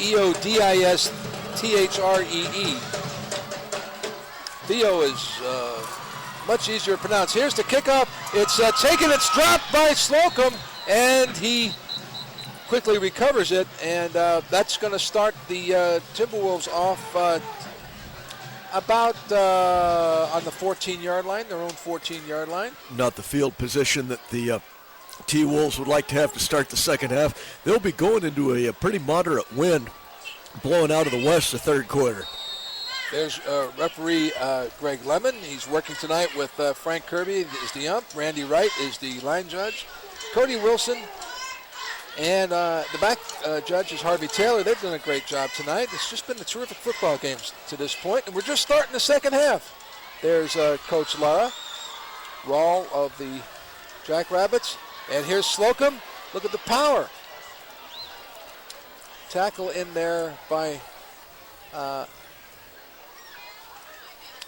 There's a flagpole standing up, headed towards the east. Headed east, and it's blowing pretty good. For a while there, I thought we were going to get some rain here tonight, Fred. For the first time this year, I put a jacket on. It's great. I noticed you got your winter coat back there, so... you can break that out anytime. It won't be long. All right. Clovis East in their famous double wing. In motion comes Slocum, who tries to follow the block of Westy Gwill. Fights forward for a couple of yards. There's Slocum in on the play. Number 58, as he has been all night, is Marcio Duran. And... he recovered that big fumble in the first half.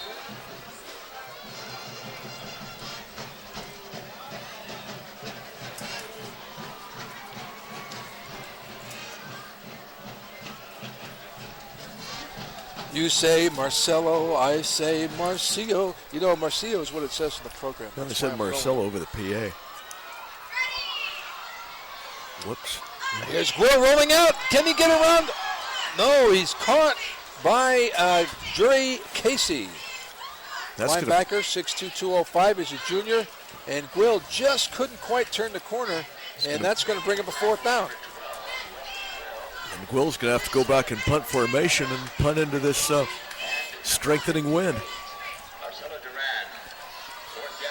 The Jackrabbits should be getting good field position out of this. Looks like it.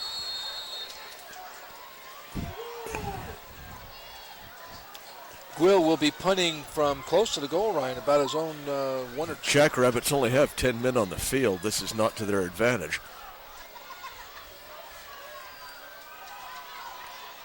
The snap, the kick is up. Takes a bounce, a Long Beach bounce actually, and is down by number 61, Jasprit Bassi. Gwill got that punt up a little bit higher than he would have liked to, and a great field position for the Jackrabbits at the 38-yard line. And I'm going to put these French fries. That's a good idea, buddy. Away that the Mars Drive-In is generously provided for us tonight. Good French fries, though, aren't they? Oh, those are great fries.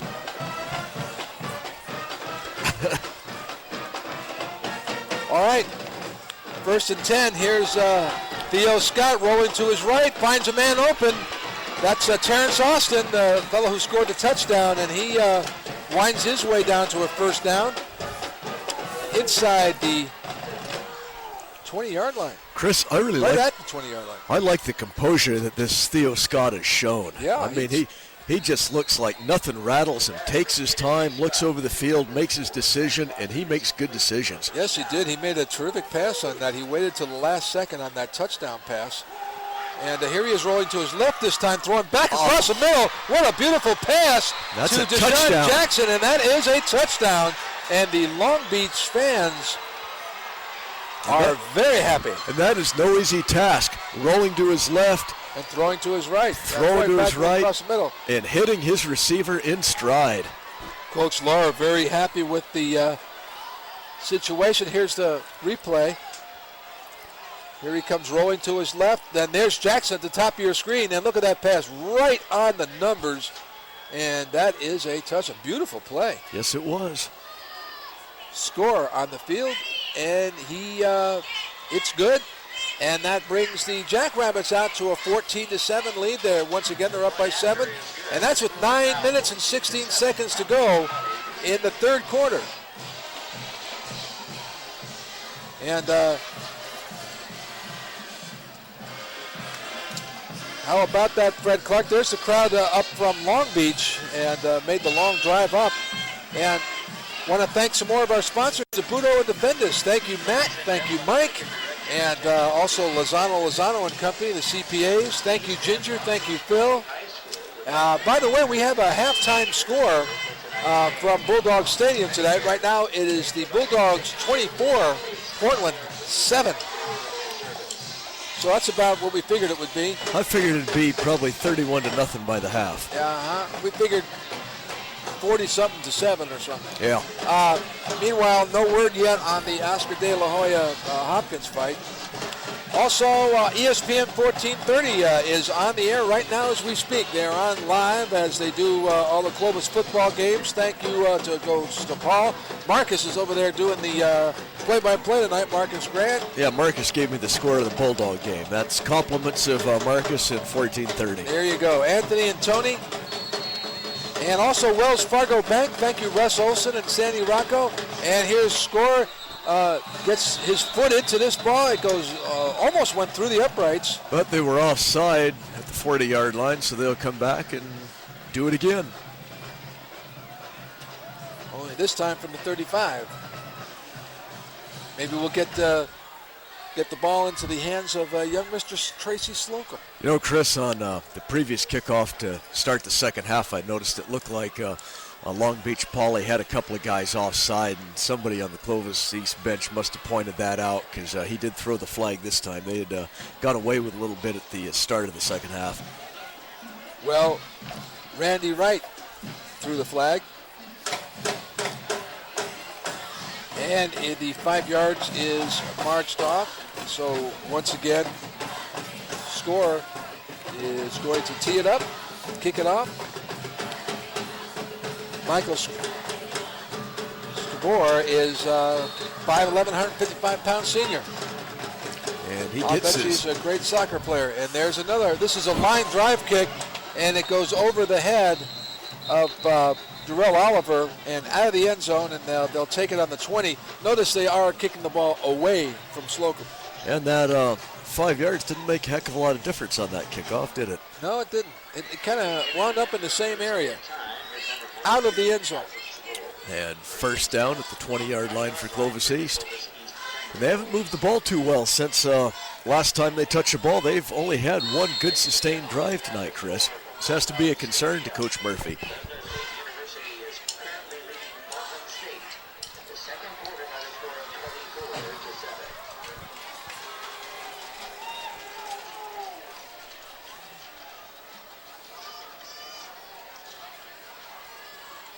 All right, Westy Will, the handoff, the fake handoff, and then going to pass for the first time. Wide open is Pancani, and he's to the 40, the 35, the 20, tackled from behind.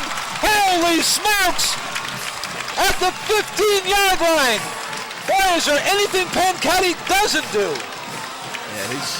Yeah, he took a shot, that's for sure. I think he may have got a cramp down there. It looked like he is slowing up just a little bit. Holy smokes, folks. That's going to be a first down for the T-Wolves. He doesn't want to lay down. Boy, you do not want to see that young man hurt. They want him to sit down and see if they can get that cramp out. Hopefully it is a cramp and nothing more. But what a tremendous play. Here is Gwill. Look at Gwill. Perfect pass. Perfect pass, Pancani, and he gathers it in around the 50, 45, 40. Oh, you can see he's hurt. He slowed down. He was hurt, and now the hard tackle. Boy, that was a hard tackle. I believe that was. Yeah, it looks like it's just a cramp down there, but he slowed down noticeably, and then with the speed of the Long Beach Poly secondary, they were able to run him down. But good field position for the T-Wolves at about the 16-yard line. Boy, he gets a huge round of applause from the fans.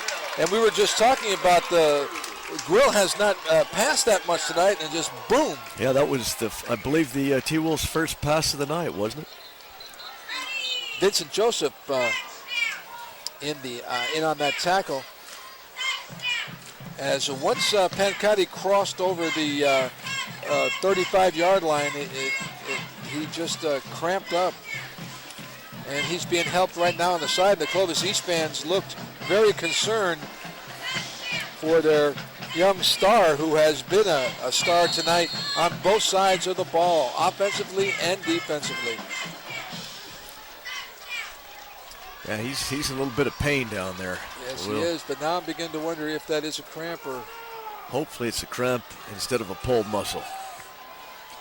Yeah, they're treating it like a cramp down there. Westy Will, and this time he keeps, and no, he gives to Slocum and throws a block for Slocum, and Slocum hands the ball off to number 55. How about that? That's about an 8-yard gain. I want to see that Chris one again. Jackson, let's see how that happened. He, on the offensive line, wound up with the ball. Slocum had it. At first I thought Will kept it, but he gave the ball to Slocum. And here we are working.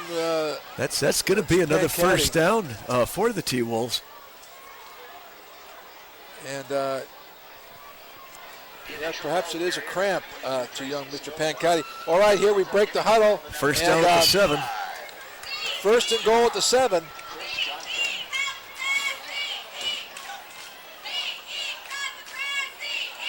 Ball to Slocum. Slocum busts his way down to the 2-yard line.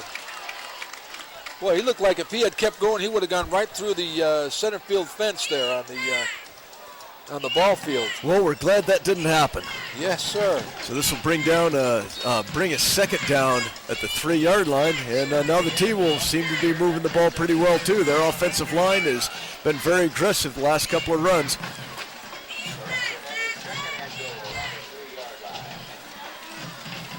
Okay, here comes Gwill. He's got Padilla right behind him. He's got out on one wing, he's got Slocum. Here comes Slocum. Handoff is to Slocum. Forget it, folks. 6 points right there.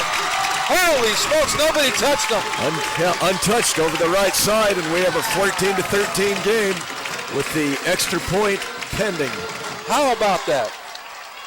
Slocum, watch him. Just like he's shot out of a cannon. No, but look at the blocking. Look at the pulling guards. And just nobody near him. Holy smokes, that was great.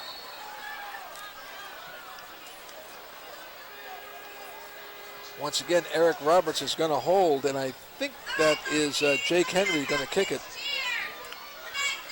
Ball is down, ball is up. Ooh, that's going to be pretty close. Missed it. Good. He missed it. I thought that was closer than the other one was. William Papuli. So 14-13 lead for Long Beach 36 Poly. and 38. That's number 38. That's Philip Torres. And here it is. He just kind of shanks it. The snap was down, and the ball very close, but results in a 14-13 score in favor of Long Beach Poly. And we'll take a commercial break right now and come back with more with 7:27 to go in the third quarter. 14-13, Long Beach.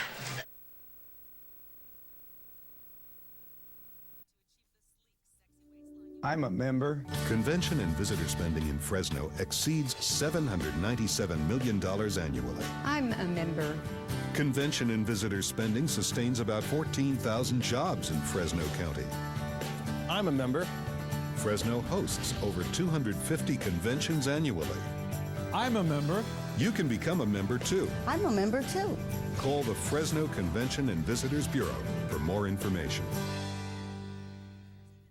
Imagine owning a 20-acre farm of magnificent trees, ornamental shrubs, colorful flowers, and healthy bedding plants. Imagine being able to choose from the largest selection of statuary in the valley at the lowest prices and select from the variety of plants without having to own the farm. Well, you can. Come to Willow Gardens Nursery. We have every tree and plant that grows in the San Joaquin Valley. Let Willow Gardens help you create the yard and garden of your dreams. Willow Gardens Nursery on Willow south of Copper in Clovis. Hi, this is Bert Frazier, owner of Auto Insurance Plus. I'd like to invite you to visit us at the corner of Blackstone and Sierra. As always, we're conveniently located next to the Department of Motor Vehicles. While you're here, visit the Kids Cut, Nancy's Boutique, Import Scene, and Wonderful House Chinese Restaurant. Whether it's a haircut for the kids, a good meal, or a great rate on your auto insurance, stop by and visit us at the corner of Blackstone and Sierra. We'll see you there.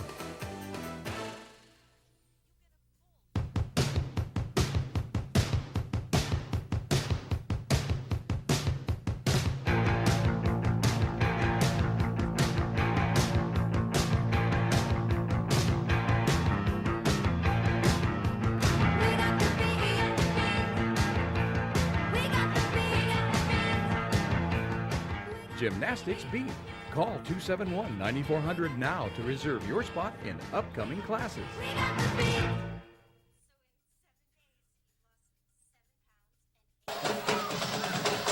Here comes Westy Quill kicking off against the wind. Ball goes to about the 2-yard line. It's taken off by Austin, and he gets back to the 20 to the 24-yard line. And correction, that was Trevon Patterson. He's a 5'9" wide receiver there, number 17. And now let's see if the Jackrabbits are going to answer the good drive by the Timberwolves, highlighted by the 60-yard pass play from Westy Quill to Andrew Pencotti. Nope. And Pencotti is up and walking around down there. He's up and around again. A first down at the 25-yard line for the T-Wolves, and we're seeing Theo Scott again.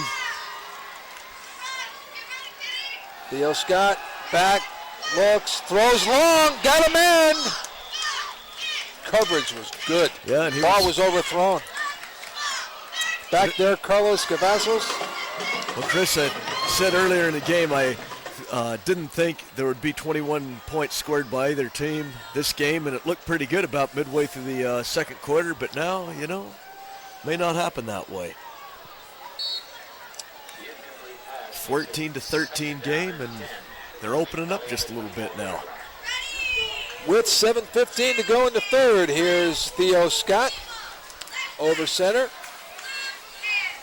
He looks back, throws the ball out in the flat. That's Terrence Austin once again. He tries to turn the corner, but old Mr. Reliable, Western Schmall, boy, you know, there's 2 or 3 or 4 guys on Clovis East that are just in on so many plays. You know, that they work so well as a team. Weston Schmall.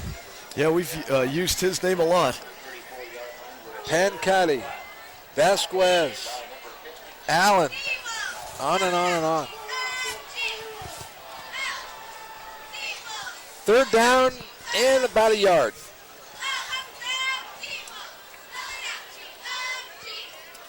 We've got, this time, Scott's got 4 wide, and he is going to be a draw play to Guthrie, and Guthrie, man, he crossed over that first down marker, but boy, all of a sudden he was turned around and going the other way, wasn't he? Yeah, as soon as he made the first down, I mean, that was it. The wall came up. Absolutely. Let's see if we got that on replay. Let's see who made that hit. That was a hard hit. Oh, we do. Boy, the guys are doing a great job tonight. Let's see what happens. Here comes Guthrie. He gets the first down, and then, hello, it's Slocum. It's Slocum.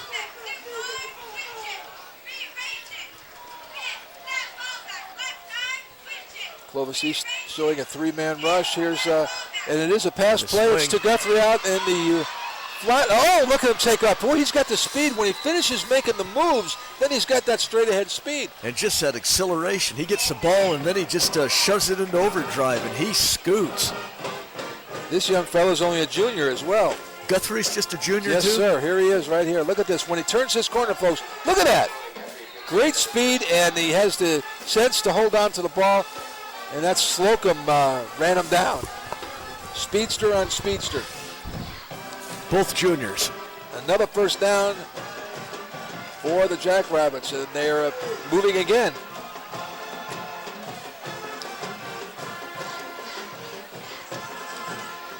Okay, it's Scott rolling to his left this time.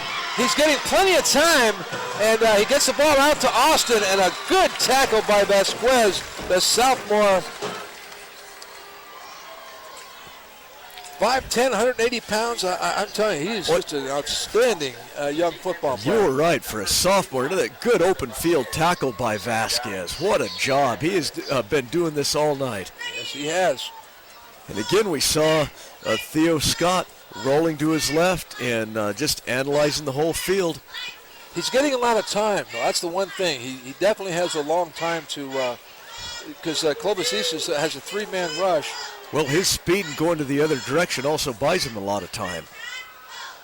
Here he is again, this time rolling to his right, stops, looks, throws. He's got a man wide open, and that's a touchdown. We have flags down back at the line of scrimmage. This is coming back. Trevon Patterson, and let's see what the preliminary call is here. It is going to come back. It appears to be against the offense. It's a personal foul. Holding. Woo! A sigh of relief from the T-Wolves fans. Boy, let's see, where's the hold? It looked like Vasquez at the bottom of the picture. Looked like he was tackled. Look at that, though. Boy, wide open. Perfect pass. How did he get that open? Speed. If we can see that again, watch the bottom of the screen. Greg Lemon making the call. Here, watch the bottom of the screen. See Vasquez here? Yeah. Watch him. It looks like you can't see it, but he got tackled. He got tackled. That was definitely good call. Yeah, it was, I'd say an unnecessary penalty because the ball was, it was gone. Scott was standing by himself. Now he's got a second down and 20. Draw play, and, wow, good. That's team tackling right there. One holds, one hits. Now, Paul Lara got a hold of his jersey, and I believe it was Weston Small smacked him down, or was it Westy Will? But here's the draw. Just got a hold of him there to slow him up. Slowed him down, and it was Small. Small and some help from his friends. Going back to that touchdown that was called back for the holding penalty, those are things that just drive coaches nuts. You've got a well-executed play, and a holding penalty well away from the play brings it all back. That's just an old cliche. Yep. Coaches love that. Yeah. All right, here's Scott rolling this time to his left. He throws, nice pattern, and that is complete to, I think that was Luke Scott. Yes, it was Luke Scott. That's the first time we've seen him tonight. They got more wide receivers, Fred, than and they have, there's targets in the Central Valley area. And you look at some of their receivers, too. They've got some wingspans on them, 6'2", 6'3". They can stretch out and go for it. And got some good hands. Lou Scott, 6'2", 181, senior.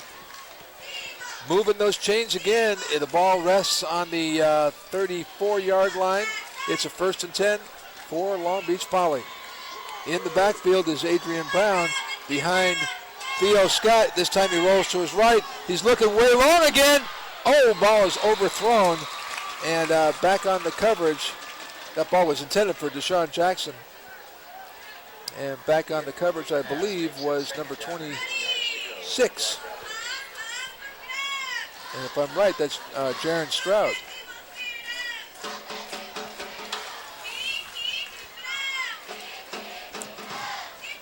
.312 to go in the third quarter. It's a 14-13 ball game. 2nd down and 10 for the Jackrabbits of Long Beach Poly in their green and gold uniforms. Got 4 wide receivers in here. Here's Scott back. Looked like he was going to try to throw the bomb. Now he's rolling, looking for a man to get open. And pass was out. The intended receiver, I believe, was Patterson. Thrown just a little bit behind him. It looked like Patterson was like leaning the wrong way when the ball did get to him here. Looked like we had a little bit of disruption there at the line of scrimmage. Now. Oh, excuse me, that's not Patterson. That's Trevante Session. Yet another wide receiver. He's 6'3", 155 pounds, and he's a sophomore. Wow. And the band played on. All right, here comes Theo Scott, who just seems to be looking bigger and bigger as the game goes along. I swear he does. He came in, he looked like a rookie. He don't anymore. Oh, my God. Out of bounds. Out of bounds. Looked like a heck of a catch over there by, who was that, number 4? I believe that was Terrence Austin. Only a 6-foot wide receiver. Yeah, boy, how many wide receivers? Look at Slocum just knocked the blocking back right over. Holy smokes. He's up and he's out of bounds. He's got no place to go but land. Oh, wait a minute. Boy. Wait a minute. I don't know about that. Hey, can we see that again when we get a chance? Let's see that. He had a foot down. Yeah, it looked like he did. But it was right over in front of the Long Beach bench. I would think that they would argue that. Let's see. He's up. He is. Looks like he's. Looks like that was close. Hold on to that if you would. Hold on to that replay. Here's Scott. Look at. Almost intercepted. And it went caught. right through the hands of Brian Richards and into the hands of DeSean Jackson. Yeah. Holy smokes. Now look at the concentration Jackson showed here. Oh, he didn't hit it. Deflected it. He deflect it, or he did it just go through his hands? He deflected. Look, watch the trajectory of the ball here. See, spiral, no spiral. Oh, yeah, you're right. That was concentration by Jackson. What a catch in a clutch situation. Well, first down for the Jackrabbits. Another first down, the ball just inside the 20-yard line. And here's a draw play once again. And is this Austin? No, I believe that's Adrian Brown. And he is finally tackled by Robert Montano. And Adrian Brown is racking up some numbers tonight. A lot of weapons, Long Beach. We've said that over and over again, but they have got so many weapons out there, so many good athletes that present such a problem here for the Clovis East defense. And they've been on the field a long time, latter part of the first half, and most of this third quarter.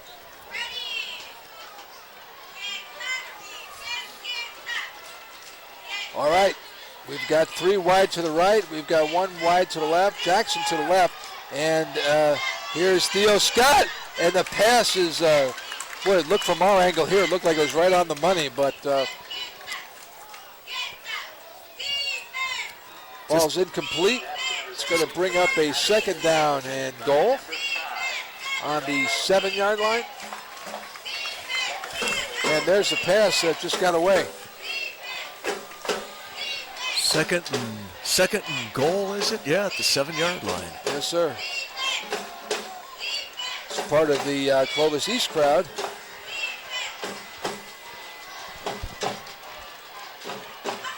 Again, 3 receivers wide for Long Beach Poly. 4 receivers wide.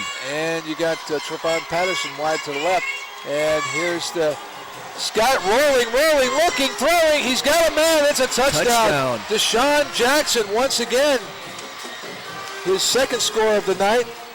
And boy, if there's a controversy with the quarterback situation at Long Beach Poly, I'll tell you, Theo Jackson is doing the best he can to make that uncontroversial. He's had a terrific night tonight. Oh, yeah. Theo Scott is looking good. It just looks so patient, so mature for a 12th grader out there, doesn't it? He is in command of that field. Michael Scavor right through the uprights, and we have a 21-13 score as the Jackrabbits move out to an 8-point lead, Fred, and with 1 minute and 53 seconds to go in the third quarter. And we're going to take a break and come back with more football right after this.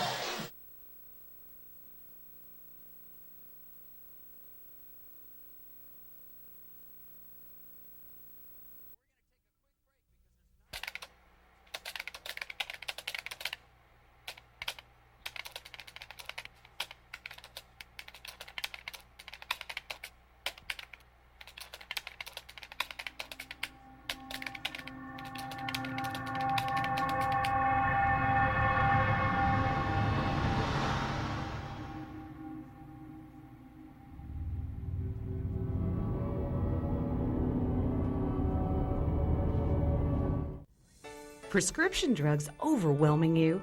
Call American Discount Meds at 252-1300. American Discount Meds can save you up to 80% by ordering your prescriptions through their licensed and approved pharmacies. Save hundreds of dollars on the same brand name prescription drugs you currently use. American Discount Meds. Go online or call 252-1300 to start saving on your prescription drugs today. Attention, parents, grandparents, and football fans. If you'd like a VHS or DVD copy of this game, simply call the Digital Attic, 324-9341. Orders may also be placed at www.digitalattic.com. Enjoy for years the excitement of high school football, brought to you by KJEO Channel 32. Order your DVD or VHS tape by calling the Digital Attic, 324-9341, or go to their website, digitalattic.com. That's what Benny says. How come you never get me coffee? He didn't know. Why'd you want to say something? No, wait, that's all. So I said, and you're so neurotic. You don't need coffee.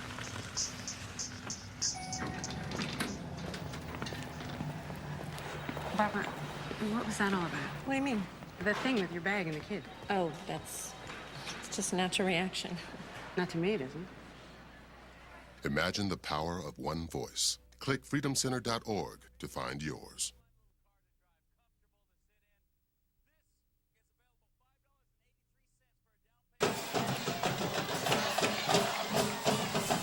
Welcome back to LaMonica Stadium, everybody, and that is Michael Scavor has teed the ball up. He's going to approach it.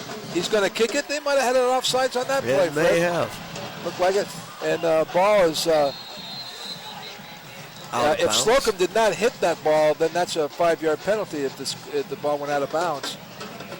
And apparently it did not, so they're going to come back and kick it again.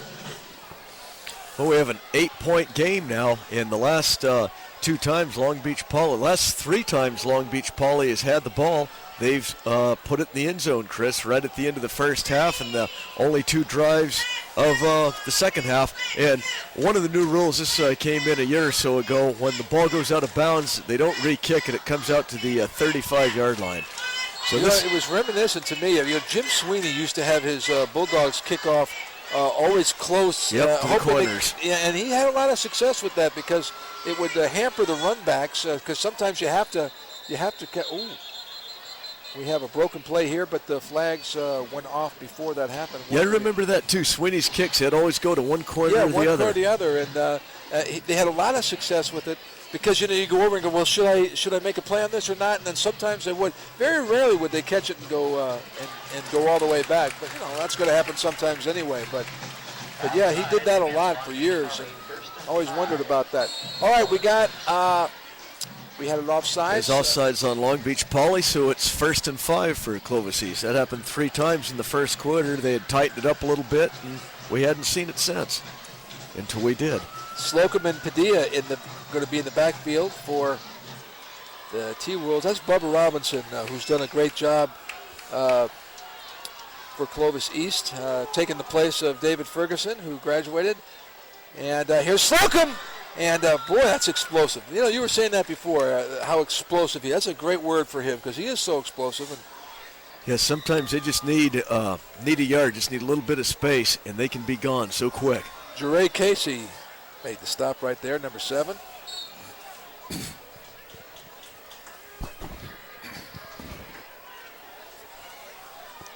Be second down, and call it a real long 2 yards here for the first down. Ball's at about the 43-yard line. Okay, here's the handoff. The pitch this time to Slocum, and looked like that whole left side of the Long Beach line was just in the playbook that time. Yeah, he got a hard-fought yard on that one and brought the ball up about to the 49-yard line. They have about a yard to go for the first down. They got a pretty good spot on that. They are just short of the first down.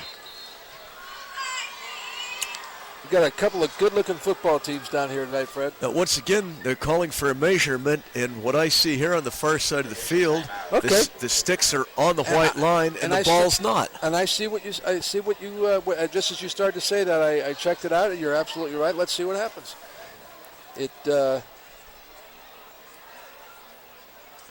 No, it's going to be just a little short. What do you know? About the length of a Ballantine beer, like Mel Allen used to say.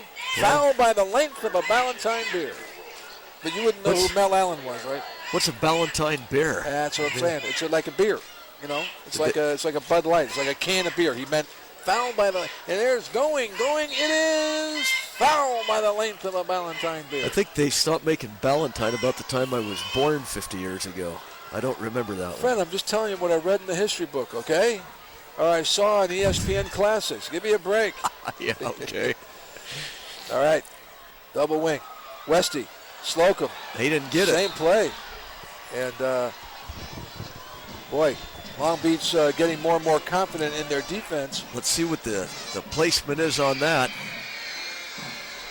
They're saying, well, that's definitely not a first down. I'll tell you that. They lost fourth down. Lost about a foot and a half on that. So it's fourth down.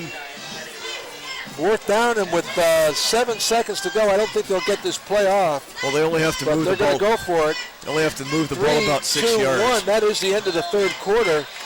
And when we come back, we'll see if Clovis East will, in fact, go for that first down on their own 45-yard line. It's 21-13 in favor of Long Beach Poly. We'll be back with the fourth quarter right after these messages.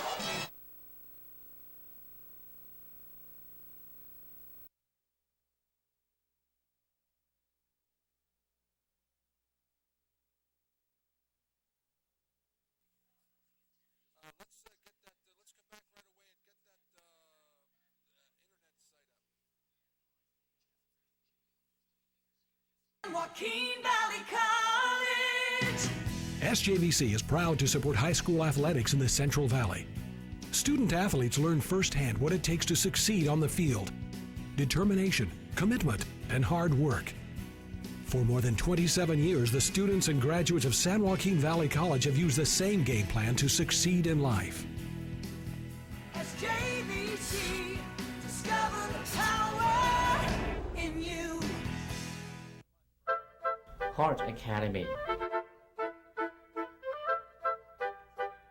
速记住速上 Period. Very good. You always need a period.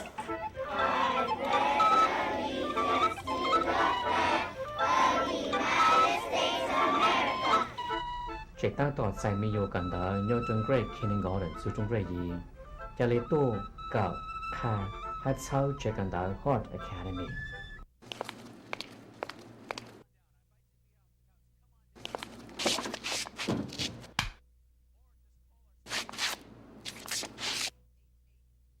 Avoid becoming a statistic. Survive, a self-defense program that teaches simple, effective strategies to help keep you and your family safe. Seminars are from 1 to 3 hours. These techniques could save your life. What would you do? Call Survive today and make one of your greatest fears a situation you're prepared to handle. Mom was having such a hard time taking care of Dad, and herself, too. Now they're getting help through the National Family Caregiver Support Program with things like meals, cleaning, helping to make their home safe, and finding a companion for Dad to give Mom a break. To find help near you, call the Elder Care Locator at 1-800-677-1116 or visit eldercare.gov.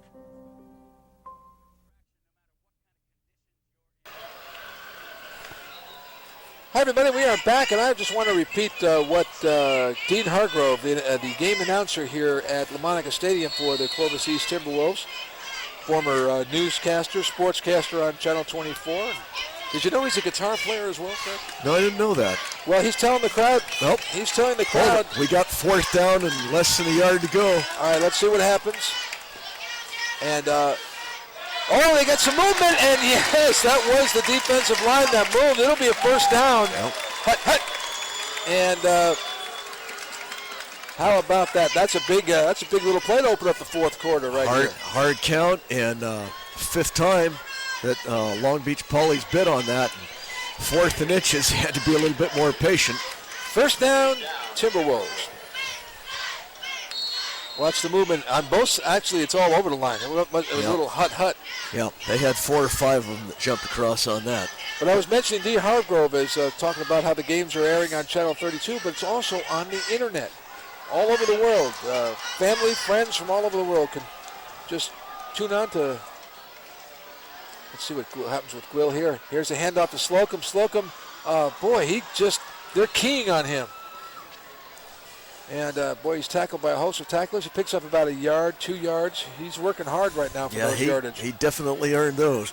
There's the website right there, www.kjeotv.com. And, folks, you can tell friends all over the country, people who used to play for these teams, people who live here, people who just want to see good high school football, just have them log on to www.kjeotv.com, and they can watch the game. This is after Tuesday. From Tuesday on, they can watch the game anytime, day or night, from anywhere in the world. And if you have any questions about KJEO TV, info@kjeotv.com. Last night's game's going to be on Tuesday too, Fred. All right. Here's Gwill. He's rolling to his right, and nobody open. He carries himself. He takes a shot and gives it up for. He gets an extra couple of yards out of it. Then he was met by number 9, Gary Doxey, and also number 52, Duval Turner. Look at Rusty. Ooh, he takes a hard shot. Boy, he did take a shot. So going to be 3rd down and about 5 yards to go, and the ball at the 45-yard line of Long Beach Poly. This is a big play, Chris. Another big play for the T-Wolves. Plenty of time in the ball game. They are down by 8 points. It's 3rd down and 5. This time they come out in the I formation, and it's Gwill handing to Slocum. Slocum busts through, and I believe he got it. Now that's going to be close. That might want to be a measurement on that. I think he's going to be a little bit short again. Yeah, he's going to be short. Well, they spotted it back. And Slocum came up limping here. Slocum is. I've noticed he's been kind of favoring his left leg there. He looks like he's cramping up a little bit. Yeah, it looks like it. Yeah, he's going to have to come off for a play now with 4th and a little bit less than a yard. Want to mention some more of our sponsors, of course. Dan Gamble, thank you, Dan. Dan Gamble RV. Pro Auto, thank you, Denise and Carrie and Biggert. It's the only place in town you can take your Volvos, because that's their specialty, Fred, is the Volvos. And also want to mention again, as Slocum goes down, it looks like a cramp. Let's hope that that's what it is. Oh, it's really cool out there tonight, though. Anyway, also, once again, want to welcome, there's a cramp in the calf right there. That's good news. I want to mention San Joaquin Valley College. Welcome aboard. We're so glad to have you. And also want to mention Eagle Rider, the motorcycle rentals. Thank you, Al and Darren Kinney. Working Arts Marketing. Thank you, Fredo and Renee. And that's Tracy Slocum being attended to right now. And he doesn't want to come out of the game, but he's going to have to come out for at least one play, right? Yeah, he's got to come out for one play and get 4th and a yard.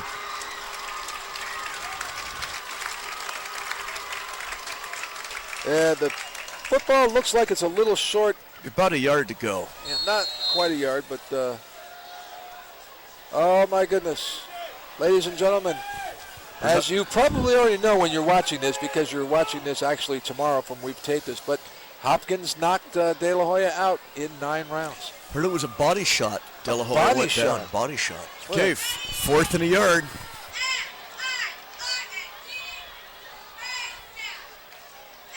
Timeout, Westy Will. They were trying to draw him off sides, and they pulled timeout. That's their second timeout of the second half.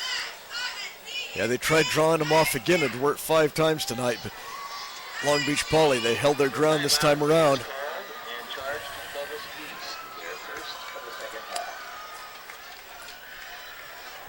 While we got this timeout, let's thank a few more of our sponsors. Rush Advertising Specialties, thank you, Tony. Also, the Clovis Independent, thank you, Lisa, in the sports department. That's Lisa Houck. I did know that. And they do a great job with their sports section. They really do. I read it all the time now. I really do. It's awesome. They had a great high school section this year. Oh, yeah. They give a good, real good press to high school football. Absolutely. High school sports in general. Also, Donnie Beasley over there does a great job writing. Digital Attic. And that's where you can get these games on tape, on DVD, on VHS. We thank Ed Cutler over at Digital Attic in Clovis, and we thank Brandy. If you want a copy of any of the games, call Digital Attic. They'll get it to you on VHS or DVD. The number is 324-9341. 324-9341 for a copy of this game. And once again, the situation here, we're in the 4th quarter. It's 21-8 in favor of the visitors, and that's Long Beach Poly. And we got a 4th down. And this is a huge play right here for the Clovis East Timberwolves. And let's see what happens. Westy Guill, he sneaks it. He got it. Forget about it. 1st down. Nope, didn't waste any time. Didn't want to give the defense a chance to penetrate. And Guill just took it in. That's a great play in that double wing. It's because it's like so out of the ordinary of it. Mm-hmm. Although Guill carries the ball a lot. Like we've seen many times in our telecasts. I mean, last year he had those 2 tremendous long runs against Bullard that meant that ball game in the playoffs. Yeah, he is one exciting player. He is tough.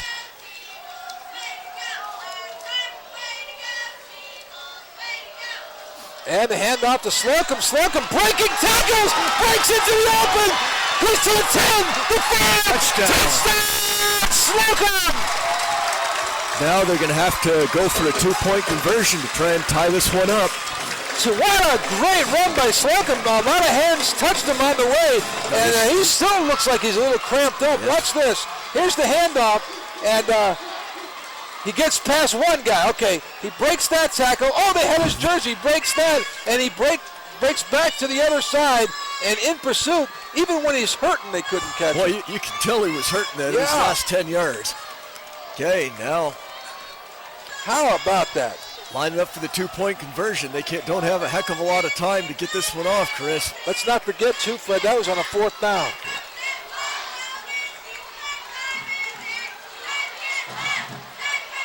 And that's Slocum in motion. And once again, they tried to draw him off sides. Looked like it. And now Clovis East had to burn a timeout. So we have time, 9:04 left in the game, 21-19. Long Beach Poly with the extra point pending. I noticed Frank Padilla down there, who's had a great game tonight. He's limping quite a bit. He's hurting. And the Clovis West fans are going wild as we thank K-Jewel Radio, John Oslin. They're bringing Tony Bennett to town. Who? Yeah, Tony Bennett. You know, the guy who left his heart in San Francisco, one of the great singers of all time. He's going to be at the Soroyan Theater. We discussed that a couple of weeks ago, and I couldn't think of any of his songs except Left My Heart in San Francisco. I want to be around. Oh, man, my voice is going. Hey, the Visalia Community Bank. Thank you, Tom Bean. Once again, folks, without these sponsors, we just could not bring you tonight's game. And here it is again. We're going for 2 points here. It's 21-19, and let's see what happens. It's the pitch to Slocum, and he goes through, and we got a tie game. 2-point conversion, all right. And the fans go nuts. How about that? Now, right before this 2-point conversion, Chris, you saw Coach Murphy and a lot of the players urging the crowd to quiet down. So they could hear the signal? Yeah, you don't see that too often. Now they want him to go nuts again. Look at Slocum. He's amazing, isn't he? Yes, he is. Puts his head down. He was going through there no matter what. I mean, no matter what, he was going to score that. And they had to have it, and they got it. 21 with 9 minutes and 4 seconds to go. And I see Wesley Quill also is walking a little gingerly. Okay, we'll take a quick break and come back with the exciting final 9 minutes and 4 seconds of this ball game at LaMonica Stadium. Right back.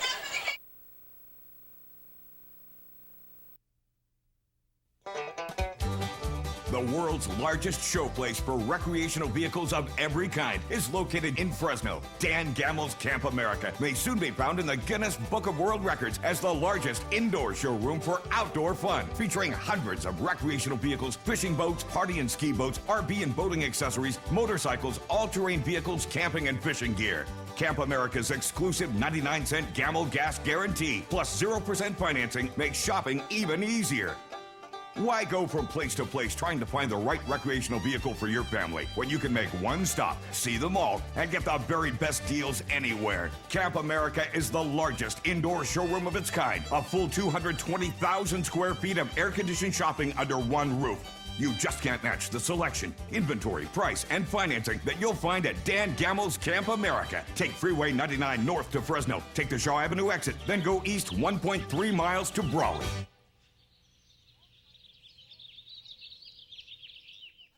Before the band and I discovered DiscountTVSpots.com, it was really hard. But then we logged on to DiscountTVSpots.com. We advertised our band on 8 local TV stations for under $5 a 30-second TV spot. Start your commercial. Love it.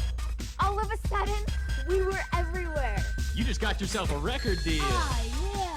Suddenly the band's local TV advertising paid off. They were rolling in dough and hysterical bound. A 1, 2, 3, hey!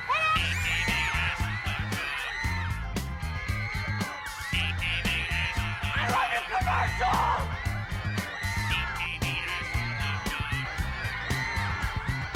Yeah, I saw him on local TV. Yeah, me too. Now look at us. Yeah, it's hard being rich and famous. All right. But somehow I'll manage. DiscountTVSpots.com. Log on today and you're as good as gold. Hi, everybody. We are back, and there's 9 minutes and 4 seconds remaining. And we got a 21-21 tie in what is really stacking up to be a fabulous high school football game here at LaMonica Stadium in Clovis, California. Here's Wesley Guill. Wesley boots the ball. Forget that one. It almost goes through the uprights, up and out of the end zone. It even goes up on the past the track and up onto the driveway back there, Fred. Boy, like you said, Chris, Wesley Guill's limping here, and boy, he's leaving it all out on the football field tonight. Boy, so many of them are. I look down right now, I see Frank Padilla. He's trying to work a cramp out of his left leg. You know, Pancotti. Has Pancotti been back in, Yes, Chris? he has. Okay. I've seen him in. In fact, I think he's in right now. I'm looking. I thought I saw 32, but I didn't. That's 52, Western Schwal. Schwal, who's been in there the whole game himself. Now he looks like, okay, he's just getting some the instruction. defensive signal, yeah. As a matter of fact, I'm looking down for Pancotti. I don't see him right now. I know he was walking around. As we scan the sidelines. You start at the right end, I'll start at the left. Okay, ready, go. Okay, go. All right. I don't see him. Your scan made more noise than my scan. Yeah. I still don't see him either. Okay, well. All that means is you and I can't see too well. You got a point there, Freddie. It looks like Padilla's working his cramp off now, moving a little bit better down there. Again, it's the Timberwolves have to slow the Jackrabbits down here, Chris. The last 3 times they've got the ball, they've found the end zone. You're right, and Theo Scott's back in to do more damage. This time a 4-man rush. Scott goes back, looks, throws, ball almost intercepted. Boy, you can see that one all the way. I don't know whether that pass got away from Scott or what, but it was almost intercepted by Darrell Oliver. It hit Oliver in the feet, it looked Watch like this. Here, nice looking pass, but look, it looked like Oliver was the receiver, and it was just short of where he was. Good try by Oliver. All right, we got a 2nd down. Once again, the 4-man rush. Scott looking back to throw. Coming out of the backfield is Brown. And Brown picks up about 3-4 yards, but the defense closes hard on him. And there's young Mr. Vasquez. And he looks like he's limping a little bit. Just a little bit. Slocum's coming back into the game here. It's Clovis East has tried to go to a 4-man rush the last couple of times out, Chris. It's real difficult with all of the speed that Long Beach Poly has to put too many men up. You need that nickel back in there. Yeah. Good point. Yeah, you've got to cover these guys. You're right. So now it's the 3-man rush as Slocum's back in. And here's Scott rolling, looking, and he's got plenty of time, and the pass is complete for the 1st down. And another 5 or 6 yards, and there's where it hurts, Fred. Yep. Once again, that's DeSean Jackson. We have a man down here and a little bit of pain for Clovis East. Can't quite make out who that is. Looks like number 91 down there, Paul Lara. Paul Lara off of that defensive line. And, yes, he is in some pain. And that was the 1st down. Lara made that outstanding play before in the 3rd quarter that saved a long gain. And so once again, Chris, we saw what we've seen many. This is what we've seen many times tonight. Theo Scott on a 3rd down situation has bought himself some time with his speed and looked over. There's the 3-man wrestling. You got 5 guys blocking 3 guys. But he still has his speed, though. See what happens to Lara. Yes, he does. He's really good at picking his receivers. Yep. He can look 1, 2, 3. That was the 3rd person he looked at to throw that pass to. And even when you've got only a 3-man rush and having 8 people back, it's hard to just cover. You have people moving around. Somebody can get open. Lara up and gets a nice, well-deserved round of applause from the fans. And Fred, I think that's a little more than a cramp right there. Well, maybe here. Favoring that knee, and his teammate comes out, Frank Padilla.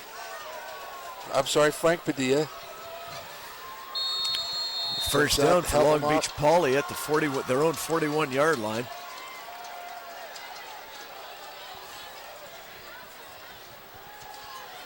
Okay, Scott's got 4 wide. He's looking down. He sends his receivers, and he's got to run it, and he throws a shovel pass, which could have got him in a lot of trouble. Yeah, it also looked like he is over the line of scrimmage. Yeah. Is there a flag? Let's see if he goes past the line of scrimmage. No, it's an incomplete pass is what they're calling. Let's see this again. Let's see. Here he is. He's rolling. He made it right before the line. And he threw it out of bounds. Okay. Right, it's kind of like a little shovel pass. Yeah. Well, it is a little shovel pass. Well, you mean like he threw a shovel? All right, it's he's got 4 wide this time, does Scott.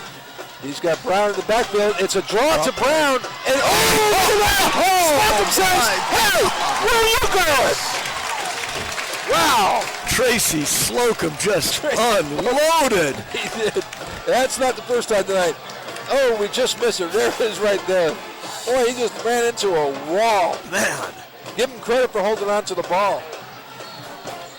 Slocum showing a lot of courage out there tonight, too, as a lot of the players are, They've taken some nicks and dings. Okay, 3rd and 8. We're going to see what Theo Scott can do. He's had a lot of magic so far this half. Big play. 7:12 remain. 4th quarter. Scott back over the middle. It's complete. It's to number 4. That's Terrence Austin, who has been just murdered tonight. Boy, Long Beach Poly has been nails on these 3rd and long. Yes, they. How many first downs have they gotten on a long pass play on 3rd down? That's true. A lot. And these receivers, they know just where to go to get the first down. These are 2 well-disciplined teams. Absolutely.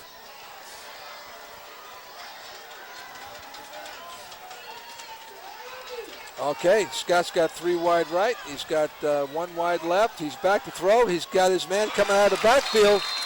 And that's Jason Brown. And in on the play, of course, was Dean Allen. Well, I found Pancotti down there about the 40-yard line. Stan, I don't think we're going to see him anymore tonight. He's still trying to stretch himself. You know he's burning to go back in. Oh, you know it.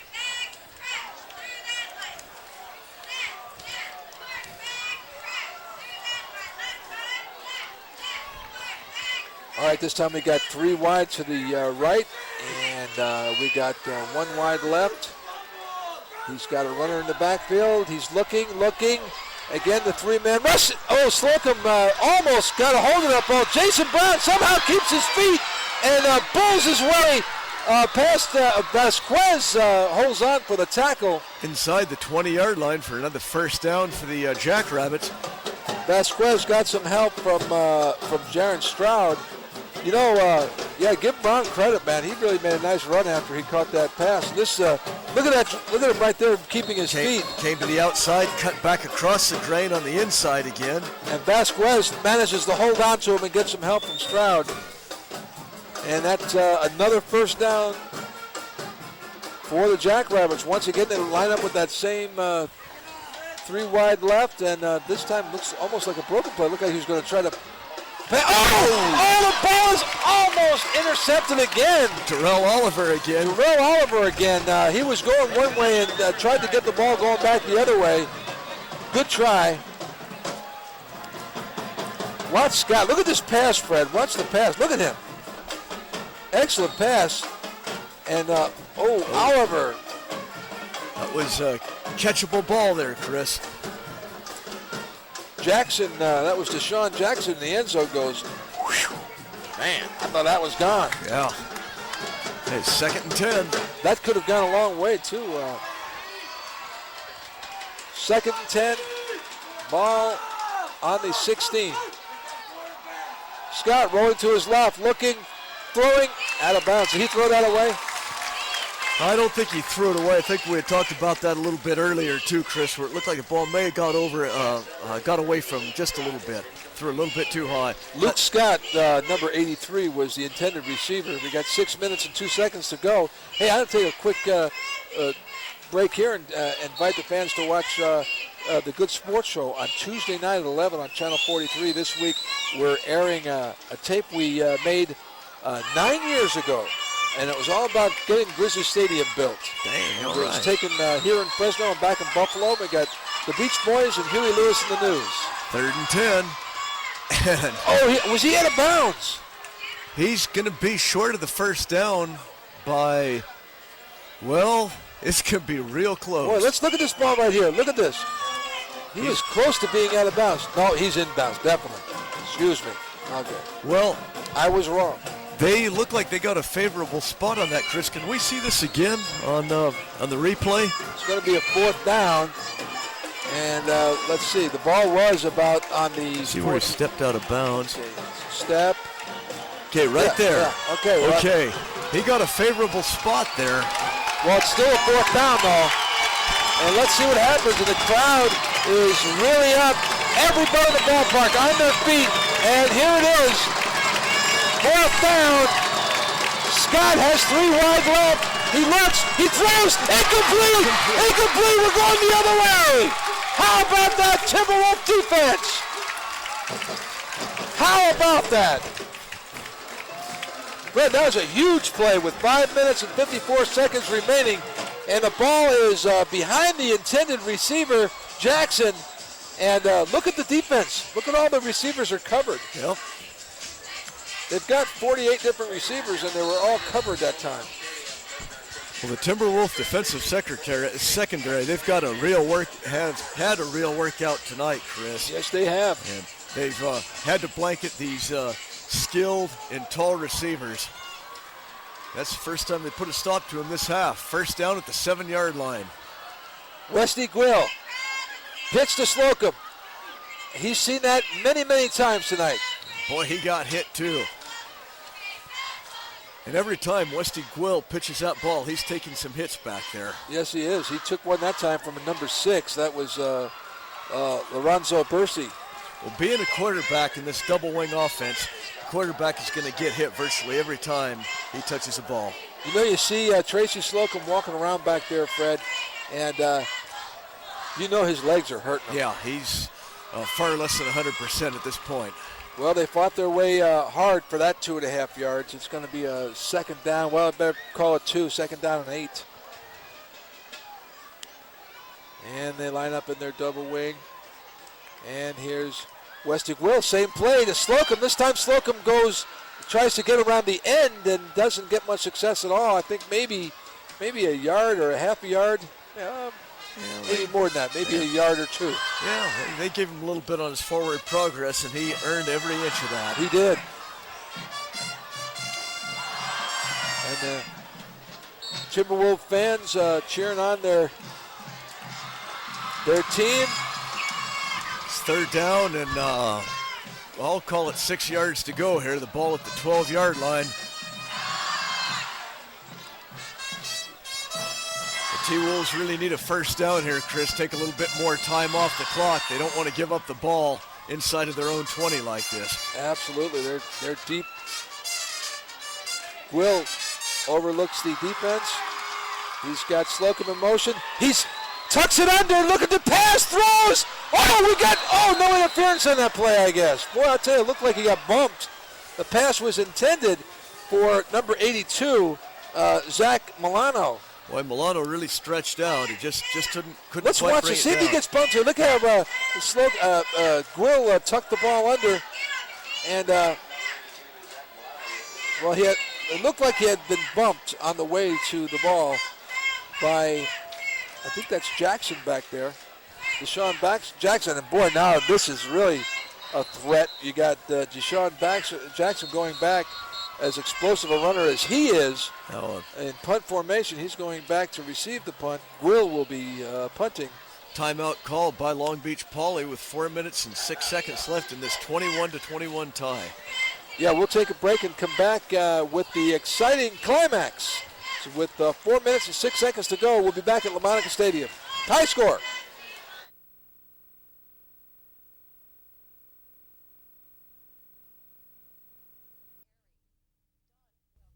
Hey, amigo. Hey, I asked you for whole wheat bread. El Wheato. Sorry for the confusion. You know, that's the problem with these people. If you want to serve Americans, you got to learn to speak the language. You know what I'm saying? No, sir. I don't. Imagine the power of one voice. Click freedomcenter.org to find yours. Here's the coolest special of the season. A piping hot, large, handmade pizza for only $10.99. DeChico's has been serving and delivering real Italian food since 1956. Get a real pizza for just $10.99. DeChico's. Live your dream. Hit the road on a Harley without mortgaging your house. Rent a Harley-Davidson from Eagle Rider in Clovis. Eagle Rider also rents ATVs, dirt bikes, personal watercraft, and snowmobiles. You'll find Eagle Rider locations worldwide, including San Jose and now in Fresno. Hit the road, hit the dirt, hit the water, hit the snow in a power machine from Eagle Rider. Eagle Rider, 2686 North Clovis Avenue between Clinton and Shields near the airport. I'm a team player. A team of more than 5 million people learn CPR every year. I'm a team player. CPR has proven to save lives. Make the effort. Learn CPR. I'm a team player. contact the American Heart Association at 435-5246. I'm a team player. Are you? Brought to you by the law firm of Baker, Manick, and Jensen, providing experts, teamwork, and solutions. Enjoy a real pizza for just $10.99. DeChico's has been making pizzas the old world way since 1956. Get a 3-topping large pizza for $10.99. Eat it here, take it home, or let us deliver it. Come to DeChico's.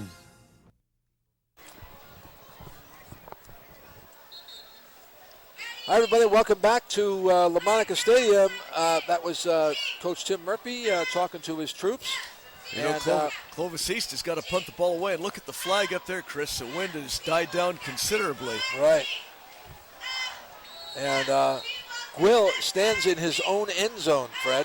And it looks like the Jackrabbits are going to get some good field position out of this kick. That's DeSean Jackson. He's standing on his 50-yard line. And here's the snap. Gwill gets it. Big charge. What a great punt. Look at the punt driving Jackson way back to almost the 35-yard line. And that's Jackson. Boy, he's carrying that ball kind of dangerously. Yeah. And he is buried under. Hey, look at that. That was a great kick by Gwill. Yeah, Westy Gwill got about a 55-yard kick, and Jackson got a decent return and good field position. Look at that ball. That took off great and drives him back to, he goes back almost to the 35-yard line, does almost touch the 35-yard line. And look at the coverage. Again, this late in the game, and they're still playing great special teams. You know, that says a lot. Well, the T-Wolves, they do practice hard, Chris. That's Coach Lara from Long Beach. He's saying, hey, you know, that was a pretty good play on the part of the T-Wolves. All right, here is, that ball was certainly catchable. He must have heard footsteps. That was Jason Brown. And that's going to bring up a second down in their own territory at the 48-yard line. Long Beach. That pass looked like it was right on the money. Yep. Yeah, they've had a lot of success with that swing pass coming out of the backfield. Like you said, he may have heard some footsteps there. It looked like he was going to be able to get 5 or 6 yards out of that. And Coach Lara is not happy at all. All right, Theo Scott. Back to throw, look long, and now he's being rushed. Hands up. Look at the good defense by the Clovis East line. You know, I mean, they've had it rough all night with their 3- and 4-man rushes, particularly the 3-man rushes, but they still got their hands up in the air, and they're still trying to do everything they possibly can. Well, and one thing too, Chris, they only have the 3- or 4-man rush. However, Long Beach Poly, they're going with wide receivers, so they don't have any tight ends either there, so that does make it a little bit more convenient. Not much, but some. Well, here we are again. It's another big third down, and the Clovis East fans are on their feet once again. Here it is. Theo Scott, back to throw, looking, throwing, it's out of bounds. No good. It's a 4th down, folks. How about that Clovis East defense? Boy, this late in the game, and they are really showing their grit, Chris. Yes, they are. So they're going to get the ball, and the crowd's yelling, good job, defense, and absolutely. I believe this is Michael Score is back to kick. And that ball was out of bounds. There was no way. Jackson made a nice try on the play, but there's no way. Oh, it's a high snap from center, and the kick is going to bound along. Oh, it takes a Clovis West bounce. A Clovis West bounce. A Clovis East bounce, but it was west. Yeah, well, no. It was west. It was kicking. It was headed towards the west, and it bounced back to the east for Clovis East. Yeah, that's what I meant. You know, our brains have went into overtime here, Chris. I think we're just pretty much footballed out right now. Well, we've done 3 games in the last 24 hours. Well, maybe when we get home, or when I get home, Hawaii may be on ESPN, so I can catch one more. Who knows? Who's Hawaii playing tonight?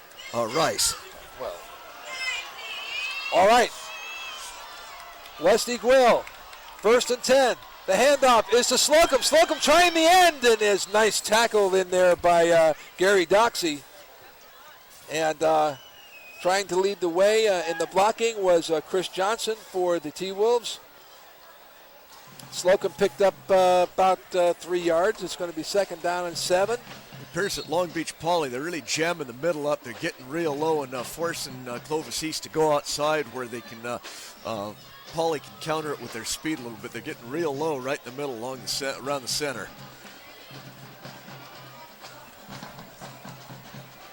Bubba Robinson breaking the huddle to center the ball as he's done all night.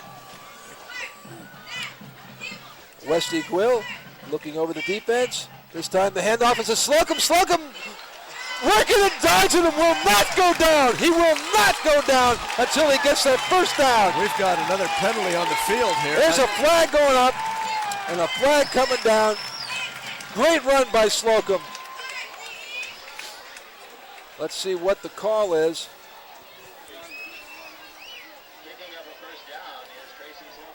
Personal foul against the defense. Slocum just would not give up, would not go down. Watch him. See if we can pick this personal His foul. legs are hurt. Here. Look at this. He follows his blocking, works his way down along the line, and stumbles, goes through, still going. Down he goes. And, I see a little extracurricular there. A little extra jump on top of Right, things and here. you know what? Slocum still didn't budge. That ball was not going to come out of there. But the whistle had been long blown, and that's when they threw the flag. Now the 15-yard penalty puts the ball inside Long Beach Poly territory at about the 46-yard line with 2 minutes and 18 seconds left in the game. Westy Quill.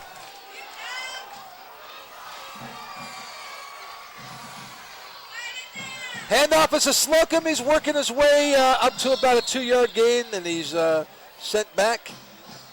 The Long Beach Poly D tightening up. Boy, we're seeing so many great players out here tonight on both sides of the ball. These are two great football schools building great football traditions. And we have, about a 2-yard gain there, so it should be 2nd and about 8. And the clock's moving now, 1 minute and 39 seconds left in regulation.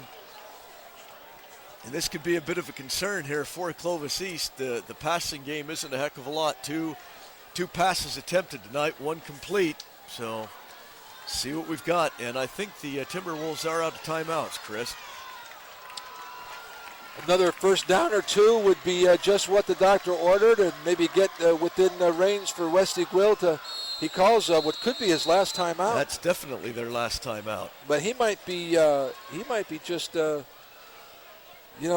getting down close enough to kick that field goal.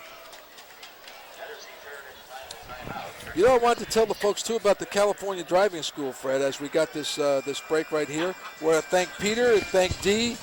Teens, give them a call for your driver's training, 432-8792. Also, the Fresno Pacific Towers. Thank you, Sandra King, out at the former Security Bank building downtown.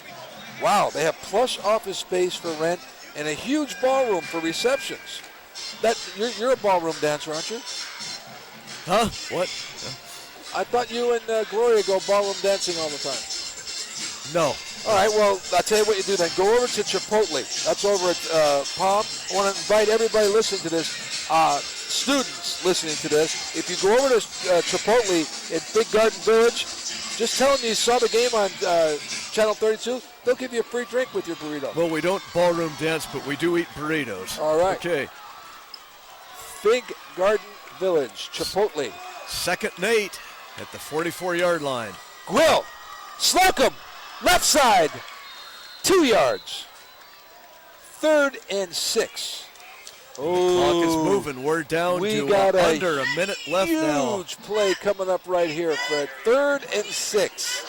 Ball on the 40. They spotted at the 42-yard line. Huge play right here. Wouldn't you say, old buddy? Yeah, I would certainly say that. Here it is. Bubba Robinson. The Timberwolves. You got Frank Padilla in the backfield. Slocum will handball. Fake to Slocum. The pass. Oh, they're going for all of it. And it is long and over. Little over the hands of Pancati, who is back in the lineup. Andrew Pancati. Here's the pass. And ball just overthrown. And it brings up a 4th down. And what do you do, Fred? We're going to go for it. Oh, yeah. Yeah, they're going to go for it with 23 seconds left here. Well, I don't know. 23 seconds remain, 4th quarter. 21-21 score. They're going to kick the ball away. Well,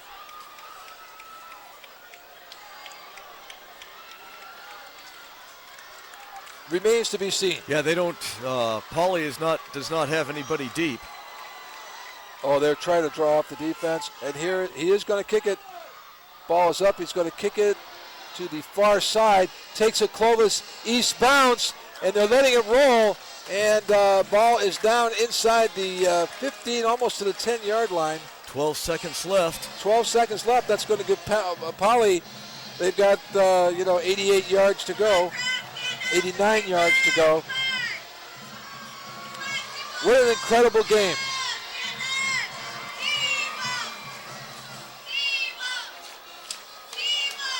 Wesley Gwill and Pancati both playing very deep, of course. It'll be that 3-man rush again, eh, Fred? Yeah, I don't think they're going to let anybody get behind them on this one, Chris.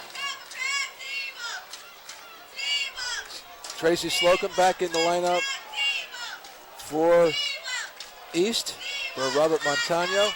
And off comes also Clinton Brown. So they got a whole mess of defensive backs in. And this is Scott going to go back into his own end zone. He's going to look. He's rushed, and it's complete to Jackson. Check that, Brown, Adrian Brown. That wasn't Scott either. We had another quarterback change here. He's out of bounds with 1 second left. 1 second. Can we see the replay on that one? Let's see, who was that? Who is that back there? I can't tell who that, unless it's, oh, that's Jackson. Jackson was playing quarterback on that. Boy, go figure that one out. And Adrian Brown, Fred, that looks like DeSean Jackson is in there at quarterback. And it looked like he took a knee. Yeah, no, I think the game is over. I don't think we play ties except in the playoff or league game. Yeah, I thought that's what it was. So let's wait and see here. Coach Tim Murphy out on the field. That is the end of regulation. The clock has run out. We have a 21-21 tie. Yeah, I thought the tie was overtimes were just in playoffs as well. Yeah, I was just checking over with the announcers. So they thought it was over. Yeah, they're talking it over out at midfield, and Greg Lemon he's telling everyone to go back. He's going to talk with the two coaches. Right out in the middle of the field, if we can get a shot of that. The two coaches are there, Tim Murphy and Raul Lara, out in the middle of the field, at the 50-yard line in the middle of the field. They're discussing what is going to happen. There you go. And if we can, they're discussing perhaps because this is a non-league game, or let's go for it. Intersectional game. Yeah. Seemed like both coaches were playing that way too, because as Will kicked, and then when Pauly had that last play, he just took a knee. Yeah. Perhaps figuring that it would be an overtime game. Here's Lara and Murphy talking it over, and they want to do it. I think they said intra. I said inter. It's intra-sectional game.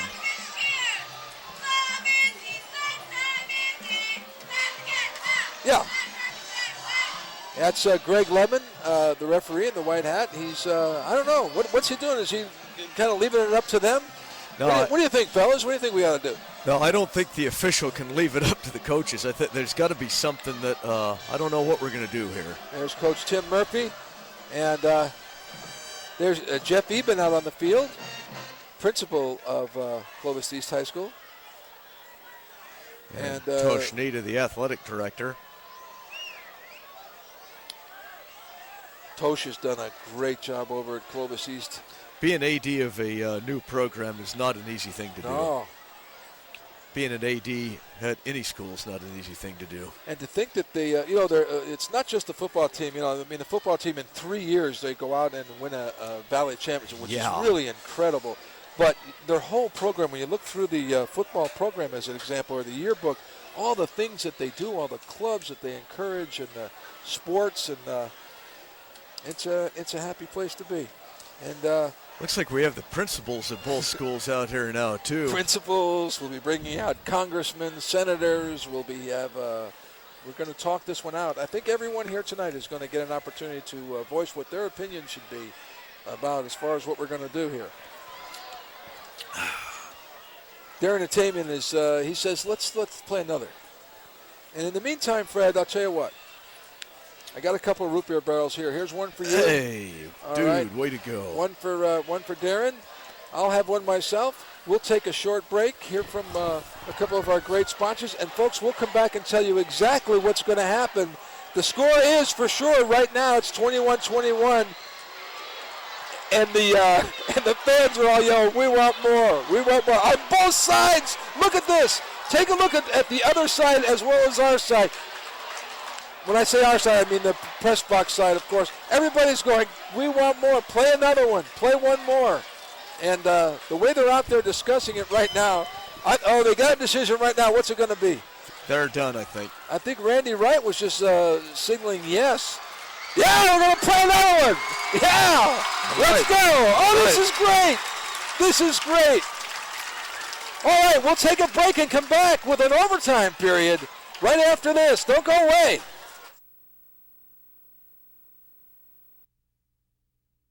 Tiger Woods joining us on ESPN Radio. What's your handicap? I don't know. What's your handicap? I'm an 8. I'll give you 4 aside. I'm a scratch. No. You would have to give me... No. 4-4. You and I could have a game. I say we go play. How much money? Whatever makes you nervous. All these conferences realigning, it's all about football. Yeah. That's why every coach at Fresno State should give 10% of their fundraising budget to football. Whether it's national or local sports, your Central Valley sports leader is the Big Dog, ESPN 1430. Do you remember Mars Drive-In at Palm and Belmont Avenue in Fresno, home of the famous Ranch Burger? Perhaps your parents or one of their friends met there many years ago. It's back! That's right, the new Mars Drive-In is now open at the northwest corner of Shaw at West. Stop by and enjoy a trip back to memory lane with our famous deluxe ranch burgers, homemade fries, real ice cream milkshakes, and so much more. The new Mars Drive-In on Shaw at West in Fresno. Attention, parents, grandparents, and football fans. If you'd like a VHS or DVD copy of this game, simply call the Digital Attic, 324-9341. Orders may also be placed at www.digitalattic.com. Enjoy for years the excitement of high school football, brought to you by KJEO Channel 32. Order your DVD or VHS tape by calling the Digital Attic, 324-9341, or go to their website, digitalattic.com.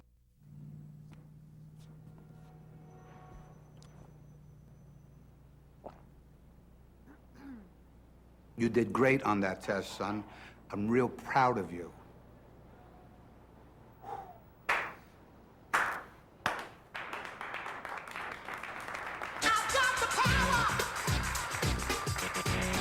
Encourage them. Get them to graduate. Don't drop out on your kids. For more tips to keep them in school, call 877-4-A-KID. Oh. Hi, everybody. We're back, and they're at La Monica Stadium. You see some happy fans because we're going to play some overtime. You know what? It took a long discussion, but I'm really glad they worked it out the way they did. Yeah, I like this, too. See Ken Crew down in the audience. He's got a big thumbs-up sign, and the fans are all really happy that we're going to see. And you know what? We should do it that way.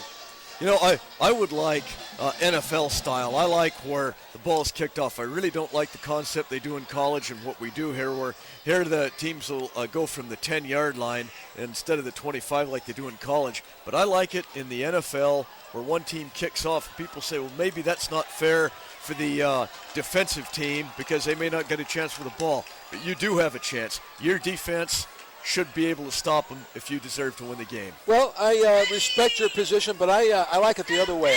I like this idea of putting the ball on the 20-yard line in college, and I've seen some really, really exciting games that go back and forth and back and forth, and of course the emphasis, I guess, is more on the offense, but to me it's a real exciting way to do it. I think it's a real fair way to do it. That way both teams get the ball, both teams get to get a shot at scoring. And then sometimes a team will go for the 1-point conversion, and sometimes they'll go for the 2, which forces the other team to go for the 2 because, of course, it goes according to each overtime or round. And let's see what's going to happen here. Well, Chris, as look usual, at the respect the players are showing for each other on both teams. Isn't that awesome? This is good. As usual, Chris, you and I disagree, but that's all right. Yeah, and besides, one of us has got to be right, and one of us has got to be wrong, and I don't mind being right all the time, Fred. It's okay. You're still a good guy, man. I'm with you. Thank you. Now nobody's right, nobody's wrong. It's all a matter of opinion. Difference of opinions. Somebody said that. Yep. So we're going to go with the 10-yard line. Clovis East will go first. All right. And what this means is if Clovis East can score, and you can score a touchdown, an extra point, you could go for 2, or if you want to, you can go for a field goal. Now, isn't in college on the 3rd overtime you have to go for 2? I'm not really sure about that. I think that is either the 3rd or 4th overtime you must attempt to go for 2. Boy, I watched the game the other night on the Classics with Arkansas and Kentucky. What an they went through 7 overtimes. It was an incredible thing. I think Arkansas had one of those with Tennessee. The 2 longest games documented for overtime in NC2A have both involved Arkansas. Well, here it is, folks. We're in the first overtime. It's 21-21, and this time Wesley Quill, I formation. He's got behind him. The handoff is going to be a Slocum, who bangs his way down to about the 6-yard line. Boy, for a second there, I thought there was a little opening there where he was going to get through, and that would have been exciting. Yeah, I thought he might break it too.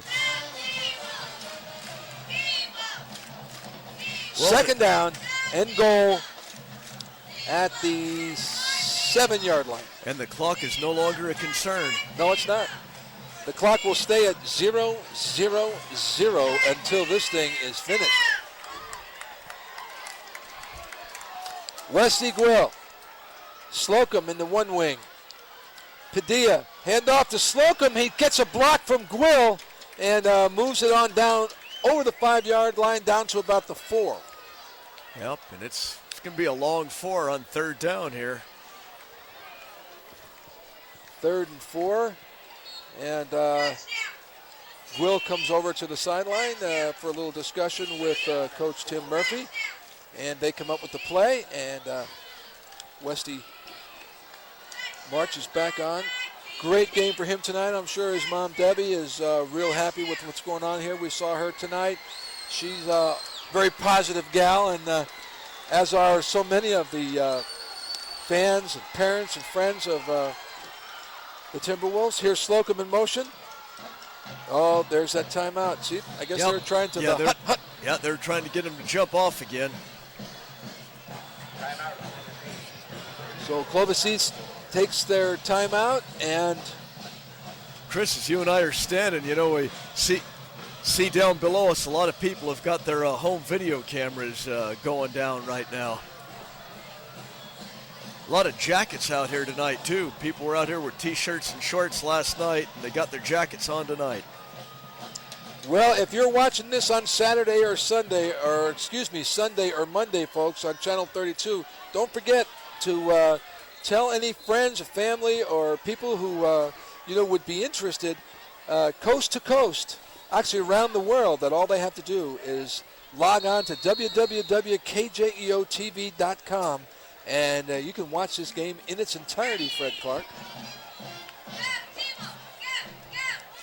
There it is, www.kjeotv.com. And day or night, anytime, anywhere in the world.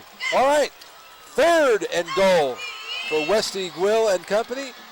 And this time the handoff is coming back the other way. And good tackle. Good hard tackle. Boy, the ball's right about. By number 7. That's. Boy,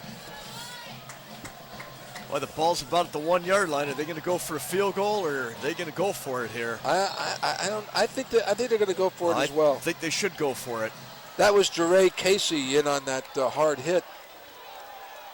Right there, number 7. The ball's just inside the 1 yard line. Boy, here. that was Fourth so down. close. You might see another Westy Gwill quarterback sneak here. We may. Boy, they're getting down real low right in front.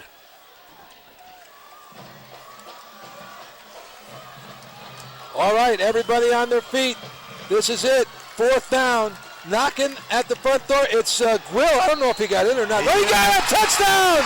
How about that? Boy, you're right, man. He did not have long to go because they stood him up pretty good.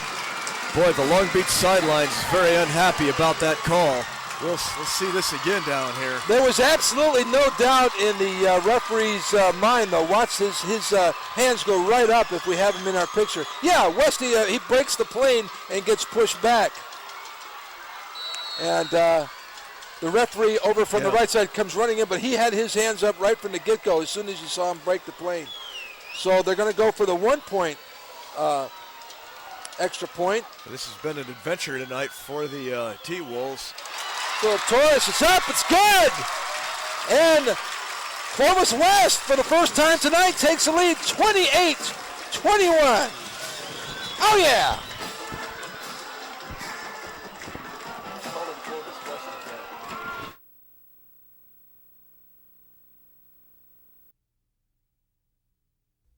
Royal Luggage. Located in Manchester Center, Royal Luggage is proud to offer the most affordable prices around for high-quality, durable luggage. That's right, we have the lowest prices in town. And just in time for winter, Royal Luggage offers a large selection of leather and sports jackets. You've got to see all we have to offer. Layaway plans are available, so visit us today at Manchester Center for the lowest prices on quality luggage. Royal Luggage, located in Manchester Center. Everyone knows the best meals are home cooked by mom. That's what Ama's Mexican Cafe is named for. Ama's welcomes you to try authentic Mexican cuisine created with the freshest ingredients. Ama's encourages requests and will custom make any dish to order. Empanadas, gorditas, fideo, and more. So come home to Ama's Mexican Cafe for catering and banquet facilities. Located in Ashland Park at Cedar and Ashland. Ama's Mexican Cafe. Crossroads Christian School is an interdenominational school which is committed to providing a positive, nurturing atmosphere where students can reach their full potential. Small, intimate class size combined with a Christ-centered curriculum ensures a solid and vigorous learning experience. Our goal is to produce students who have a love of learning, are sound in their faith, and have a vision of God's call on their life to be used for His glory. Crossroads Christian School, training students, building the future.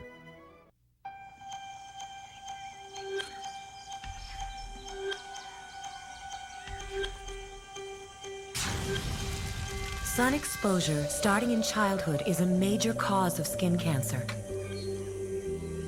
That's why you should apply a high SPF sunscreen and keep your kids covered up whenever they're outside, not just at the beach or pool.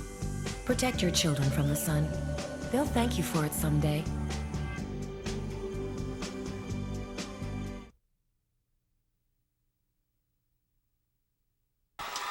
East is east, and west is west. Take me where I want to go. Hurt player down here. And the fans are all showing their appreciation to the players of Clovis East. Let's show some of the sideline on the sideline here. We have an injured player for Long Beach. That's Lorenzo Busi, and he's getting a nice round of applause from fans from both sides of the field. And now it's going to be 1st and 10 for Long Beach Poly. And Clovis East, not Clovis, not to be mistaken for Clovis West, will be defending.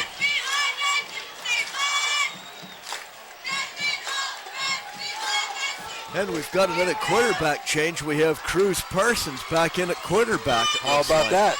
And you know, now Theo Scott has also come in. And let's see, Parsons is going to be a receiver. Scott is over center. 3 wide right, 1 wide left. The pitch is to Jason Moore, and he's stopped. He's stopped for a little. And that's going to be a late hit for an out of bounds. He was well out of bounds when he got hit, and that's going to be a half the distance. Jason Brown, he'll take the pitch here, and he's cruising around, and he just gets past Allen, 64, and where's the late hit? Yeah, that's a personal foul on Clovis East, because he was well out of bounds when he got nailed out over there. Is that right? Can we see that again?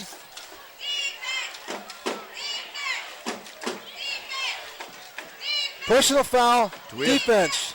Do we have that on the replay again? Here we go. Let's see. Here's the pitch. Here's Jason Brown. Okay. Here's the tackle. And here's help from Small. That's where it was. What? No. I don't see that as that blatant. Second down. Here's the pitch back. It's, he pulls his way up. And he's in. Touchdown. How about that? Now, that was Jason Brown this time trying the left side of the line. Gets in for the score. And they can go for 1 or they can go for 2 to try to win it. Yep. Big decision right now for the Jackrabbits. And they're going to apparently go for 1, tie it up again, and we'll go into the second overtime. That is Michael's score. And he's been doing the kicking and the punting for them all night. They call timeout, and they get it. I don't know. That just didn't seem that blatant to me. You know, I'm not trying to be a homer here. I'm just saying. He was clearly out of bounds. And let's take a look. See it again. Let me see how it's. That's not the one. That's the touchdown. We're talking about the play before that. And I just don't see where it was blatant. I don't know. Okay. Now here's the out of bounds right here. Right. Okay. Here he is. He's breaking out. Here's the start of the tackle right there. Okay, and this guy brings him down. Now watch this guy. He's already out. Yeah. He's already out of bounds. And he goes in. That's definitely. I don't think that's blatant. I just don't think that is. Without a doubt.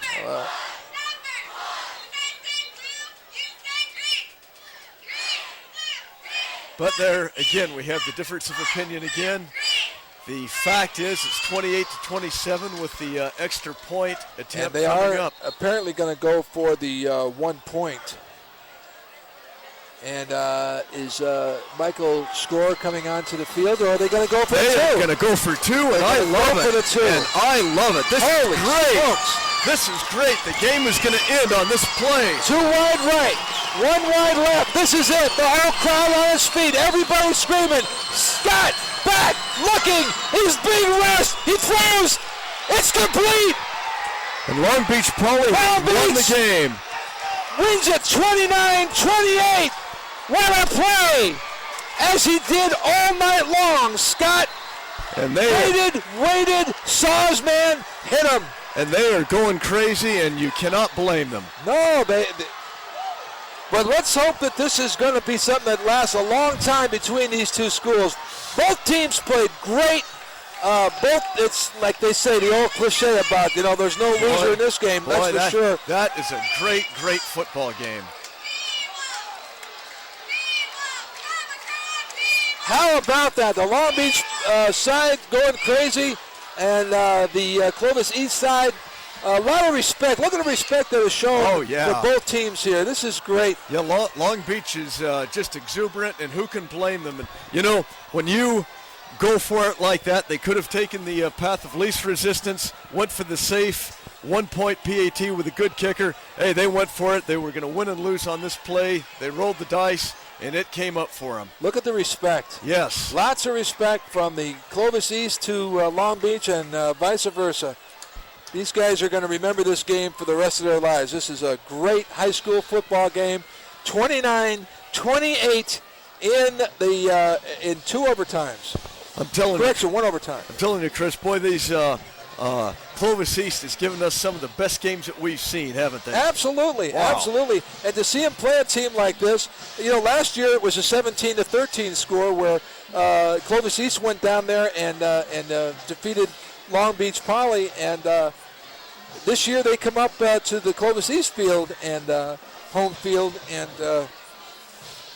return the favor, so to speak. But they got to go to overtime to do it, and what an exciting game. And if tonight is the night that this young Mr. Theo Scott has established himself as an excellent quarterback, so be it. He just had a terrific game here tonight. And so many heroes on both sides of the ball. Both teams go very, very deep. And there's Tosh and some people leaving happier than other people, but everybody leaving knowing that this was a fabulous football game. No doubt about it. We'll take a break and come back and finish it off after this word from one of our sponsors.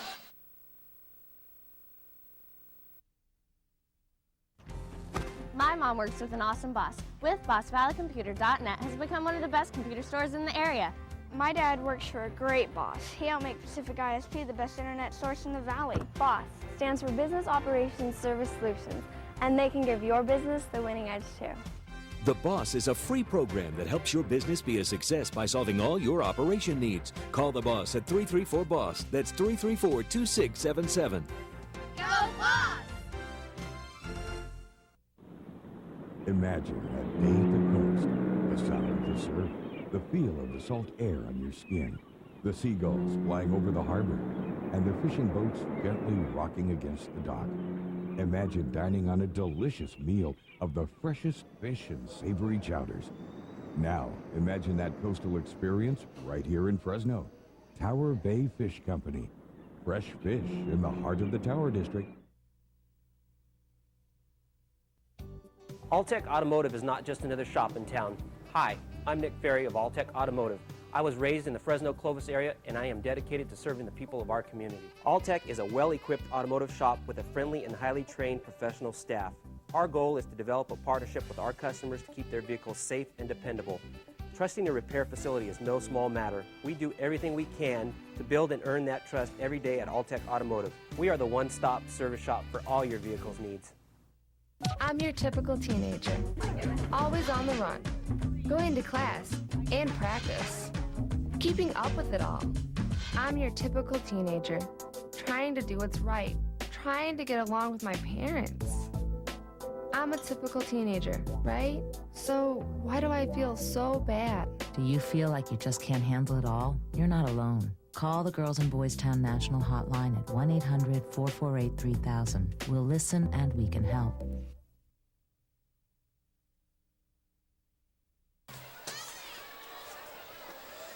Ladies and gentlemen, we are back at LaMonica Stadium, and what you see down there is a great sea of humanity. You see players from both teams, giving thanks for what a great game that was just played that they were part of. And we were lucky to be here to see it. And it's a pleasure for us to bring you this game. If you're watching this game, it's Sunday. If you're watching it at 10 a.m., the game will air again at 9 p.m. This is on KJEO TV. And it'll also air again Monday night at 9 p.m. And then on Tuesday, it will start showing up on the internet at www.kjeotv.com. Right there you see it, www.kjeotv.com. And you can log on and click on this game and watch it anytime, day or night, anywhere. So you might want to have people, friends and family from across the country might want to see this game. And it's been our pleasure to bring it to you, Fred. We've just had a blast this year, and we're only in the third game. I know it. We've got a whole season ahead of us. This was outstanding. What a game. They left it all on the field tonight. Here's Bubba Robinson. He did a great job tonight. He's doing a terrific job at center for the Timberwolves. And so many heroes on that Clovis East team. And look at the fellas raise their helmets to their alma mater. and just a terrific thing. We're rolling our credits now. Gary Kikola, once again, of course, is our producer. Guy Haberman, Juliana Schoonover, Dave Johnson. The crew is proud to do this. Dale Costa, I don't know who those two guys are. The graphics also by Juliana Schoonover, and the editing replay. Raul did a great job, Raul. Way to go, buddy. Good job. And we had great tonight, the replays and stuff. Stuff that we could disagree or agree on. Special thanks to Paul DeChico for delivering the pizza. And thank you so much for being with us today and tonight, whenever it is you're watching this. And we look forward to seeing you next weekend and throughout the season. We got some great games coming up. We got Washington Union and Sunnyside. We got Central and Sunnyside. We got Clovis East versus Edison. That's going to be a great game on October 8th.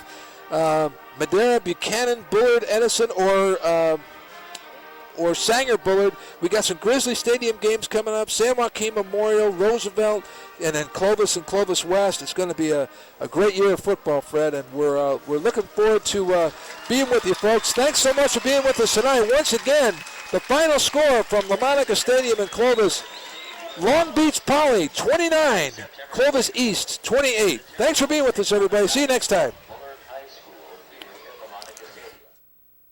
You're watching the hometown station with more local sports than ever before.